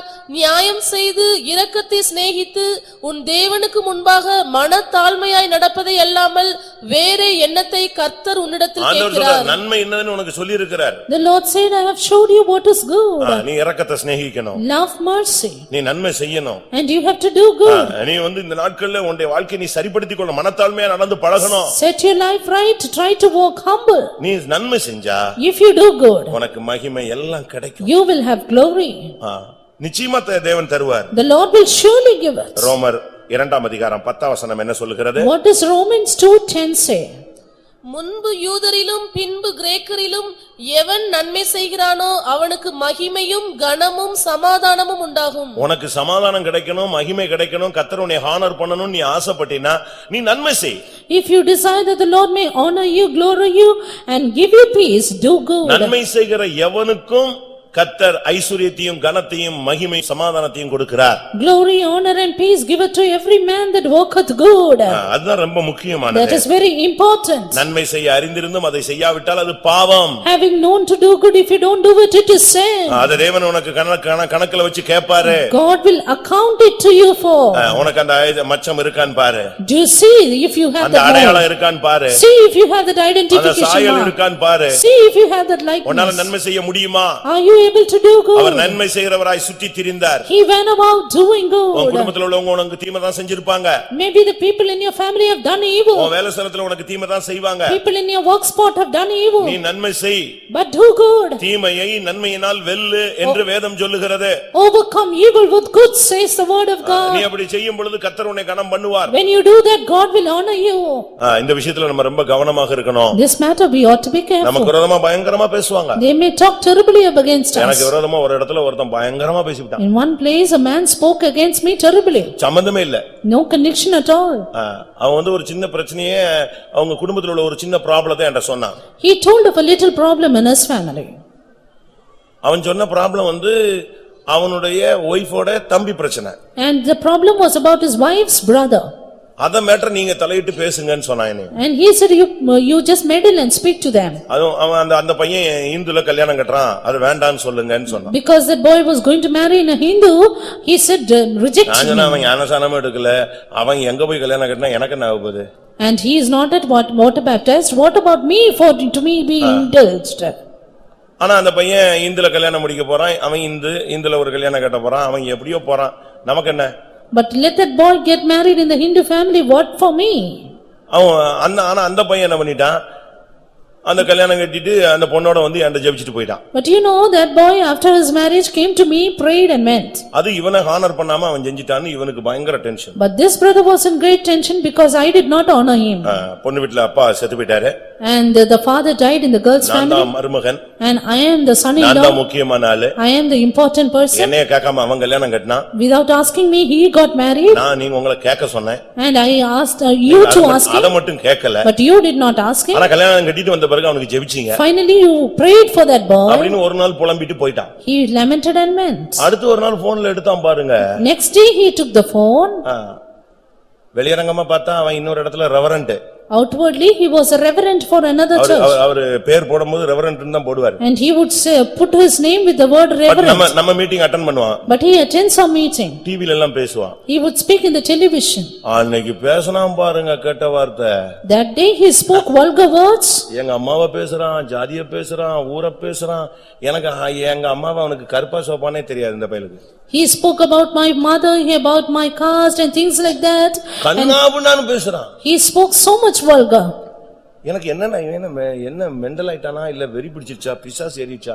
நான் சொன்னேன், ஹலோ நார்மலா பேசு, அவசரப்படாத, வார்த்தையை விடாத அப்படின்னு பேசிக்கிட்டே வரேன். I was just wondering at what he was speaking and said, kindly speak normally. போன வச்சிட்டான். He kept the phone. இனி நான் இந்த சபைக்கு வர மாட்டேன். Hereafter I will not come to this church. ஐயோ நீ வரலனா சபையெல்லாம் மூட வேண்டியிருக்கும். And if you don't come, then I will have to close the church. சரின்னு விட்டேன். Then I left him. போய்ட்டான். He went off. கொஞ்ச நாள் வராம இருந்தான். Few days he did not come. திருப்பி வந்தான். Again he came. அவனா மனஸ்தாபப்பட்டான். He himself repented. அவனா மனம் திரும்பினான். He himself turned. ஏன்னா அதுக்கு பிறகு அவன் எங்கெல்லாம் போனானோ எல்லாம் முட்டி மோதி அதுக்குள்ள நான் டிரான்ஸ்ஃபர் ஆயிட்டேன். இப்ப திருப்பி அதே மாதிரி போன்லயே மன்னிப்புக்கு வர்றான். Because he dashed with many நான் others. பெருமைக்காக சொல்லல. And finally asked me sorry. நான் பெருமைக்காக சொல்லல. It is not for pride. ஆனா பிற்காலத்துல அவன் ஒரு உதவிக்காக என்கிட்ட வந்தான். But in the future he came to me for a help. அவனா வரல. ஆண்டவர் நான் எப்படி செய்யறேங்கறத என்னைய செக் பண்றதுக்கும் என்னைய செக் பண்றாருன்னு எனக்கு புரிஞ்சிக்கிச்சு. I understood that God is checking me whether I would help him. அவன் என் ஹெல்ப்புக்கு வர்றான்னு உடனே நான் புரிஞ்சேன், இது எதுக்கு இவன் நல்லாதானே ஏன் நம்மகிட்ட வரான்? அப்ப ஆண்டவர் நம்ம அவனை நேசிக்கிறோமா, மன்னிச்சிட்டோமா, அவனுக்கு நன்மை செய்யறோமான்னு நம்மளை செக் பண்றான்னு நான் உஷாராயிட்டேன் முதல்லயே. When he was asking for a help, I got attentive that God is checking me whether I would help him or not. நான் உஷாராயி அவனுக்கு எவ்வளவு ஹெல்ப் பண்ண முடியுமோ அவ்வளவு ஹெல்ப் பண்ண ஆரம்பிச்சிட்டேன். Then I started to be very careful and started to help him as much as I could. அவன் பேசுனதால எங்க அம்மாவும் கெட்டு போல, நானும் கெட்டு போல. And because he spoke, nor my mother nor I was spoiled. அவங்க வேலையை அவங்க தேல் கொட்டிட்டு தான் இருக்கும். அது வேலையை தான் செய்யும். Scorpion will always stink. அப்படிதானே? Is it not? தேனி கொட்டிட்டு தான் இருக்கும். The honey bees will always நம்ம stink. அத பத்தி சீரியஸாவே எடுக்க கூடாது. Let us not consider it serious. சில காரியங்கள் எல்லாம் நம்ம கொஞ்சம் மௌனமா இருந்தாலே ஜெயிச்சிரலாம். Certain things if we are silent we can prevail. புத்திமான்கள் இந்த விஷயத்தில் இந்த நேரத்தில் எப்படி இருக்கணும்? மௌனமா இருந்துட்டாலே போதும், அப்படியே ஆஃப் ஆயிடும். The wise should be silent at that time and then it will be okay. தீமையை நன்மையினால் வெல்லுங்க. Overcome evil with good. யோவான் 8ஆம் அதிகாரம் 47ஆம் வசனத்தில் பார்க்கும் பொழுது, Turning to John 8:47. அங்கே என்ன சொல்லப்பட்டிருக்கிறது? What is it being said there? தேவனால் உண்டானவன் தேவனுடைய வசனங்களுக்கு செவி கொடுக்கிறான். தேவனால் உண்டானவன் தேவனுடைய வசனங்களுக்கு செவி கொடுக்கிறான். He that is born of God will hear God. நீ தேவனுக்கு பிறந்திருந்தேன்னு சொன்னா சத்தியத்துக்கு அப்படியே கீழ்ப்படிவே. If you are born of God, you will obey God's word. ஆண்டவருடைய வசனம் என்ன சொல்லுதோ அதை அப்படியே ஃபாலோ பண்ண ஆரம்பிச்சு. You will start to follow God's word. அது முக்கியம். That's very important. என்னுடைய வசனத்துக்கு செவி கொடுக்கிறவன் எனக்கு செவி கொடுக்கிறான். He that heareth my word heareth me. எனக்கு செவி கொடுக்கிறவன் என் பிதாவுக்கு செவி கொடுக்கிறான். He that heareth me heareth my Father. எனக்கு செவி கொடுக்கிறவன் என்னுடைய ஊழியனுக்கு செவி கொடுக்கிறான். He that heareth me heareth my labor. அப்படிதான் பைபிள் சொல்லுகிறது. That's what the word of God says. அப்படிதான் பைபிள் சொல்லுது. Is it not? வேதம் அப்படிதான் சொல்லுது. Yes, the word of God says. 1 யோவான் 4:6 பாருங்க. 1 John 4:6. நாங்கள் தேவனால் உண்டானவர்கள், தேவனை அறிந்தவன் எங்களுக்கு செவி கொடுக்கிறான். நாங்கள் தேவனால் உண்டானவர்கள், தேவனை அறிந்தவன் எங்களுக்கு செவி கொடுக்கிறான். We are of God and he that knoweth God heareth us. யோவான் 10:27, 28, 29ல பார்க்கும் பொழுது, John 10:27-28. தேவனுக்கு செவி கொடுத்தால், If you hear God, ஆண்டவர் சொல்றார், என் கையிலிருந்து ஒருவனும் அவனை பறித்துக் கொள்ள முடியாது. then no man can pluck us out of his hand. சங்கீதம் 81 என்ன சொல்லுது? Again Psalm 81 what does it say? 13:14ல, In 13:14. என் ஜனம் எனக்கு செவி கொடுத்தால் நலமாயிருக்கும். Oh, that my people had hearkened unto me. அப்பொழுது நான் சீக்கிரமாய் அவர்களுடைய எதிராளிகளை தாழ்த்தி போடுவேன். Then I should have soon subdued their enemies. நீ தேவனுக்கு செவி கொடுத்தா உன் சத்துருவை கர்த்தர் சீக்கிரமா டவுன் பண்ணிடுவார். If you hearken to God, God will subdue your enemies. நீ தேவனுக்கு செவி கொடுக்காம இருந்தீனா சத்துரு அப்படியே தான் நின்னுட்டே இருப்பான். If you don't hearken to God, enemies will நீ stand up. தேவனுக்கு செவி கொடுத்து ஆண்டவருடைய வசனத்துக்கு கீழ்ப்படிஞ்சிட்டீனா நீ தேவனால் பிறந்தவன்.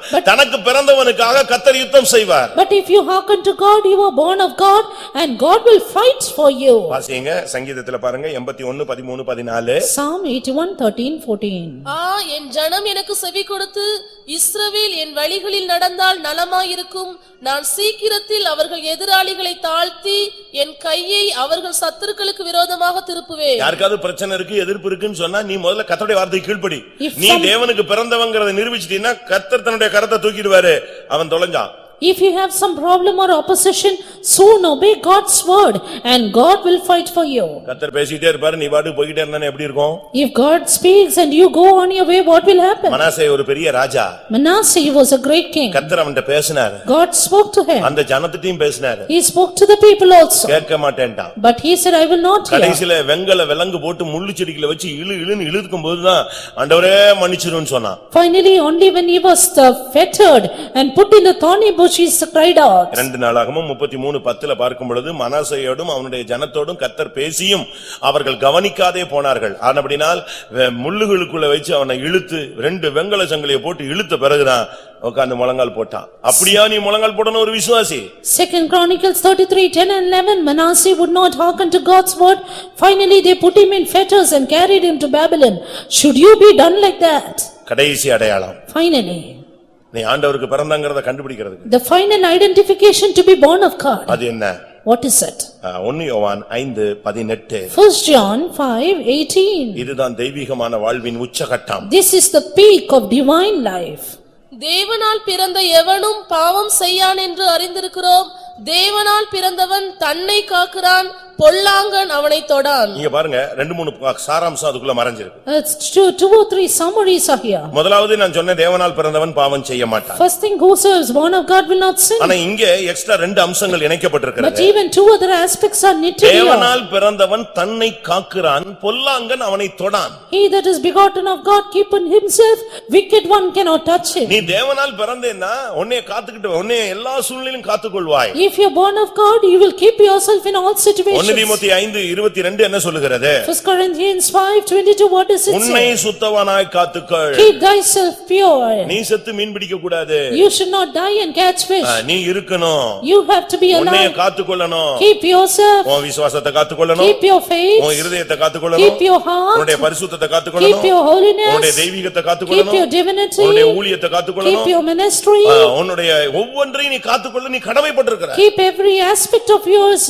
நீ விழுந்து போயிட்டு மனைவி புருஷன் பிள்ளை எவனையாவது கை காட்டக்கூடாது. ஆதாம் ஏவாள் பாம்பு மாதிரி. You falling down, don't point out the blame to others. நீ உன்னை நீதான் காத்துக்கணும். You have to keep yourself. பாவம் செய்கிற ஆத்துமாவே சாகும். The soul that sinneth shall die. அவனவன் ஆத்துமாவுக்கு அவன்தான் உத்தரவாதி. Everyone is responsible for his soul. தேவனால் பிறந்தவன் தன்னை காக்கிறான். He that is born of God keepeth himself. அந்த லெவலுக்கு வந்துட்டேன்னா அது ஒரு பெர்ஃபெக்ஷன், ஒரு பூர்ண கட்டம். Having come to that state is a stage of perfection. பாவம் செய்யான், He cannot sin. தன்னை காக்கிறான். He keepeth இந்த himself. லெவலுக்கு நீ வந்துட்டேன்னா Having come to the stage, பொல்லாங்க உன்னை டச் பண்ண மாட்டான். the wicked cannot touch you. டச்சே பண்ண முடியாது. He cannot touch you. வசனம் அழகா சொல்லுகிறது, தேவனால் பிறந்தவன் பாவம் செய்யான் என்று அறிந்திருக்கிறோம், அவன் தன்னை காக்கிறான், ஆனபடியால் பொல்லாங்கன் அவனை தொடான். We know that whosoever is born of God sinneth not, but he that is begotten of God keepeth himself, and the wicked one catch இப்போ him. இந்த அடையாளம் எல்லாம் இருக்கா? Now, do you have this identification? உங்க பிள்ளைகளுக்குள்ள இந்த அடையாளம் இருக்கா? Do you have this identification in your உங்க children? புருஷனுக்குள்ள இந்த அடையாளங்கள் இருக்கா? Is this identification in your உங்க house, மனைவிக்குள்ள இந்த husband? அடையாளங்கள் இருக்கா? Is it in your wife? அபிஷேகம் பெற்றவர்களுக்குள்ள இந்த அபிஷேகம் அந்த அடையாளங்கள் இருக்கா? Are these identifications in the anointed ones? எல்லாரும் கண்களை மூடுவோம். Let's all close our eyes. ஆமென். இன்றைக்கு கர்த்தர் உன்னை தேவனால் பிறந்தவன் என்று அழைக்கிறார். Right today, God calls you as the one born of அவருடைய God. நாமத்தின் மேல் விசுவாசம் வைக்கிற அத்தனை பேரும் அவருடைய பிள்ளைகளாகும்படி அவர்களுக்கு அதிகாரம் கொடுத்தவர். To everyone that believeth on his name, he giveth them power to become the sons of God. அதற்கு பின்பு அவர்கள் புருஷ சித்தத்தில் பிறந்தவர்கள் அல்ல. After that, they are not born to the will of man, அவர்கள் தேவனால் but பிறந்தவர். they are born of God. தேவனால் பிறந்தவன் எப்படி இருப்பான்? How will he that born of God be? அவன் நீதி செய்வான். He will do righteousness. அன்புள்ளவனாய் இருப்பான். He will love. விசுவாசம் உள்ளவனாய் He இருப்பான். will have faith. பாவம் செய்ய மாட்டான். He will not commit sin. நன்மை செய்வான். He will do good. வசனத்துக்கு செவி He கொடுப்பான். will hearken to God's தன்னை word. Kaappaan. And he will keep அவனை himself. எந்த ஒரு சக்தியும் தொடாது. And no wicked power can touch him. எத்தனை பேர் அதை How விசுவாசிக்கிறீர்கள்? many of you believe this? ஆண்டவரே நான் தேவனால் பிறந்தவன் என்று விசுவாசிக்கிறேன். And Lord, I believe that I am born of God. அப்படியானால் இந்த அம்சங்கள் எனக்குள் வெளிப்படட்டும். Then let these aspects be revealed in in me. நான் உம்முடைய பிள்ளை சுவாமி. I am your child, Lord. அப்படி சொல்றவங்க எல்லாரும் கண்களை மூடி முழங்கால் Those who படிடுவோம். say like that, close your eyes, be on your knees. ஒரு 5 நிமிடம் 5 minutes. இல்ல 7 நிமிடம். Just 7 minutes. இந்த ஒவ்வொரு மினிட்ல உனக்குள்ள ஒவ்வொரு அடையாளம் வரட்டும். Let a sign be born in you in every minute. நீ ஒப்பு கொடுக்க கர்த்தர் உனக்குள்ள ஒரு மாற்றத்தை உண்டு பண்ணுவார். Even as you surrender, God will change you. உனக்கு ஒரு புதிய அடையாளம் கிடைக்கும். You will get a new identification. பிசாசு உன்கிட்ட வர முடியாது. Satan cannot come nigh you. எந்த வல்லமையும் உன்னை தொட No முடியாது. power can touch you. அப்படி ஒரு அடையாளத்தை கர்த்தர் உன் மேல போடுவார். The Lord will put a mark on you. ஆமென். எத்தனை பேர் அப்படி விசுவாசிக்கிறீர்கள்? How many of you believe this? பெருமூச்சு விட்டு அழுகிறவருடைய நெற்றியிலே ஒரு அடையாளத்தை போடு, அவர்களை எந்த வல்லமையும் சேதப்படுத்த முடியாது என்று வெளிப்படுத்தல் சொல்லுகிறது. In the book of Revelation it is said, set a mark upon the foreheads of those who sigh and cry, and no power can harm them. இன்னைக்கு இந்த கூட்டத்தில் முழங்காலில் இருக்கிற உன்மேல கர்த்தர் தன்னாக்கு பிறந்தவன் என்கிற அடையாளத்தை உன்மேல் சூட்ட போட விரும்புகிறார். Today you who stand on your knees, the Lord wants to crown you. The Lord wants to put a mark on your forehead. எத்தனை பேர் அந்த அடையாளம் வேணும்னு கேக்குறீங்க? How many of you need that mark? ஆண்டவரே நீர் என்னை ரட்சித்தீர். Lord, you have saved me. இரத்தத்தினால் கழுவினீர். Wash me with your blood. உம்முடைய பிள்ளையாக என்னை ஏற்றுக்கொண்டீர். Make me your child. அப்படியானால் உமக்கு நான் பிறந்தவனானால் உம்முடைய பிறப்பின் அடையாளங்கள் எல்லாம் எனக்கு வேணும் ஆண்டவரே. Lord, if I'm born of you, let me have those identifications. ஆமென். எல்லாம் 2 நிமிஷம் எல்லாரும் கண்களை மூடி முழங்கால் போடலாம். 2 minutes, close your eyes, be on your knees. உன்னுடைய முழங்கால் தான் ஒரு பெரிய அற்புதத்தை செய்ய முடியும். God will do wonders on your knees. முழங்காலுக்குள்ளலாம் ஜெயமே மறைஞ்சிருக்கு. And victory depends on your knees. முழங்காலுக்குள்ள தான் ஒரு அதிசயம் இருக்கிறது. Wonder lies on your knees. Long standing problem எல்லாம் இதுல தான் தீரும். Solution of your long standing problem is here. இன்னைக்கு நீ முழங்கால் போடு. Now be on your knees. நீ தேவனுடைய பிள்ளையானால் நீ தேவனுக்கு பிறந்தவன். If you are a child of God, you are born of God. உனக்கு ஒரு அழைப்பு உண்டு. You have a calling. உனக்கு ஒரு அபிஷேகம் உண்டு. You have an anointing. உனக்கு ஒரு தரிசனம் உண்டு. You have a vision. உனக்கு ஒரு லக்கு உண்டு. You have a goal. உன்னுடைய பயணத்துல ஒரு ஜெயம் உண்டு. You have a victory. நீ வேறுபிரிக்கப்பட்டவன். You are separated. நீ முத்திரை குத்தப்பட்டவன். You are marked. நீ தேவனுடைய அச்ச அடையாளங்கள் உள்ளவன். You are God's mark in you. Pavul பேசும் பொழுது Saint Paul says. அழகாக சொல்லுகிறார். He beautifully says. 2 இடத்துல பேசுகிறார். He 2 places ஒரு இடத்துல says. அப்போஸ்தலருடைய அடையாளங்கள்னு சொல்றார். At one place the mark of an apostle. இன்னொரு இடத்துல கிறிஸ்துவின் அச்ச அடையாளங்கள்னு In சொல்லுகிறார். another place the body, the mark of அதுதான் Jesus. தேவனுக்கு பிறந்தவனுக்கு இருக்கிற அச்ச அடையாளம். That is the mark of he that is born of இன்றைக்கு நீயும் God. நானும் தேவனால் பிறந்தவோ இருப்போம் என்றால் Today if we are born of God, எனக்குள்ள உனக்குள்ள இந்த 7 அடையாளம் இருக்கும். we will have these 7 marks in us.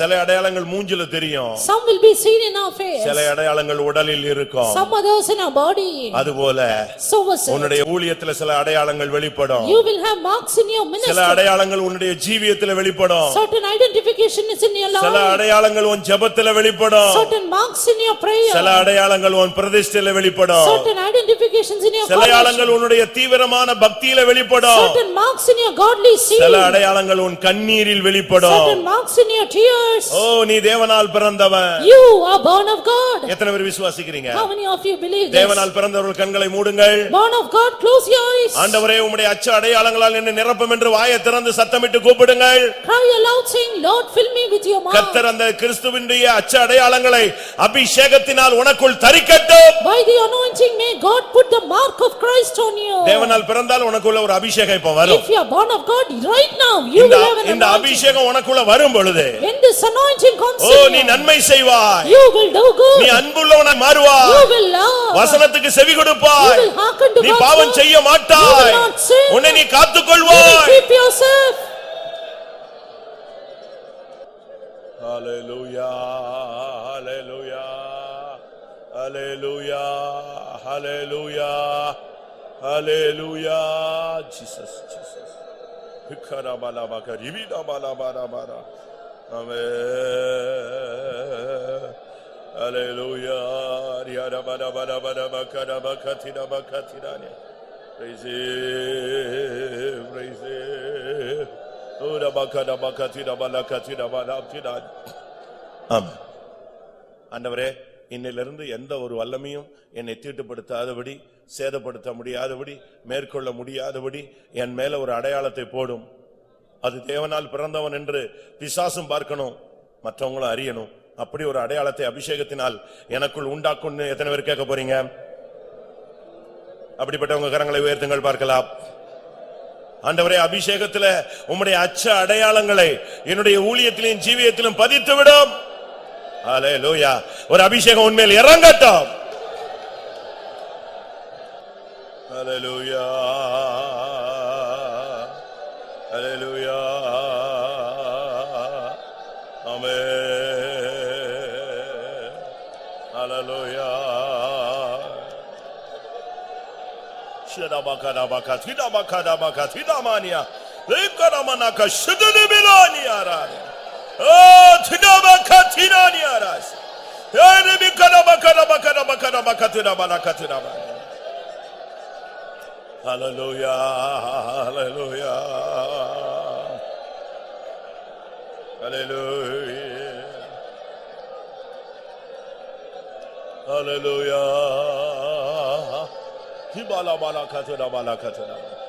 Hallelujah, hallelujah, hallelujah, hallelujah, hallelujah.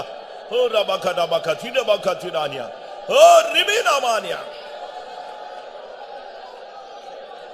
Tarpara undan saayil nananiya arpanam ennayum abhishekite.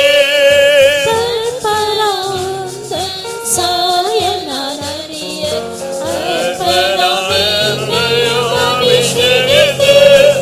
Nirudam nirudinolage Tiru sannile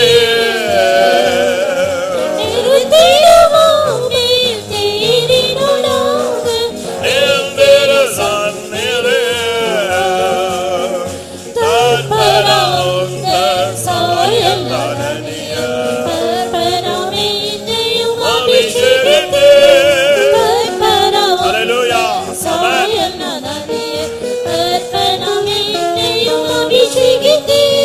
Nirudinamame tirinolage Nirudinu sannile Nirudinamame nirudinolage tiru sannile sannile Tarpara undan saayil nananiya arpanam ennayum abhishekite. Tarpara undan saayil nananiya arpanam ennayum Vidavaniya abhishekite. Tarpara undan Saayil saayil nananiya arpanam ennayum abhishekite. Vidavakara bakara bakara nanjimiyana Vikavara bakara bakara bakara Vidavaniya arpanam ennayum abhishekite. Tarpara undan saayil nananiya arpanam ennayum abhishekite. Tarpara undan saayil nananiya arpanam ennayum abhishekite. Amen. Hallelujah, hallelujah. ஆம். எத்தனை ஊழியர்களுக்கு இந்த கிறிஸ்துவின் அச்ச அடையாளம் தேவனால் பிறந்தவர். இயேசு சொல்றார், நான் உயர்விலிருந்து உண்டானவன். அதனால அவர் உயரத்துக்கே போய்விட்டார். நாமும் உயர்விலிருந்து உண்டானவர்கள் தான். கிருபையினால் இந்த வாய்ப்பு நமக்கு கிடைத்திருக்கிறது.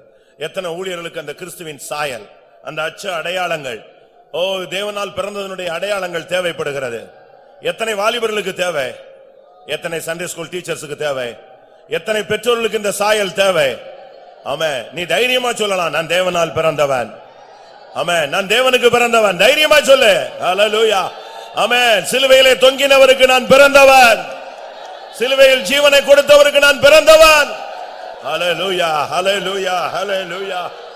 தற்பரா உந்தன் சாயல் நானிய அர்ப்பணம் என்னையும் அபிஷேகித்தே. Tarpara undan saayil nananiya arpanam ennayum abhishekite. Tarpara undan saayil nananiya arpanam ennayum abhishekite. Tarpara undan saayil nananiya arpanam ennayum abhishekite. Tarpara undan saayil nananiya arpanam ennayum abhishekite. Tarpara ஏய் திரைக்கலானியா ராமாரா. arpanam ennayum abhishekite. Tarpara undan saayil nananiya arpanam ennayum abhishekite. Saayil nananiya arpanam ennayum abhishekite. Dabakadabakadabakadabala. Ekkabarabara hattunaniya rahasadana hadinamana bala. Hallelujah.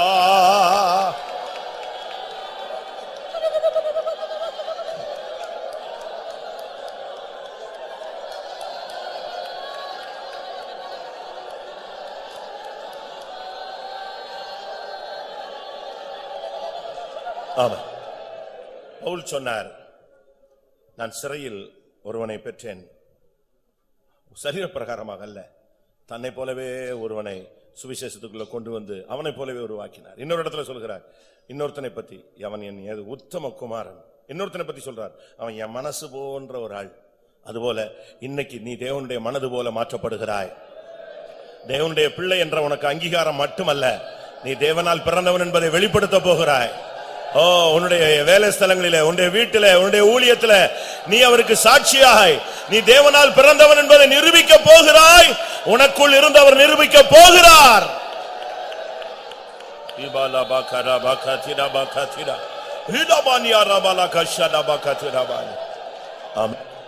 கர்த்தருடைய வார்த்தைகளுக்காய் ஸ்தோத்திரம் பண்ணுவோம். நாம் தேவனால் பிறந்தவர்கள் என்பதை விளங்கிக் கொள்ள உதவி செய்தபடினால ஸ்தோத்திரம் பண்ணுவோம்.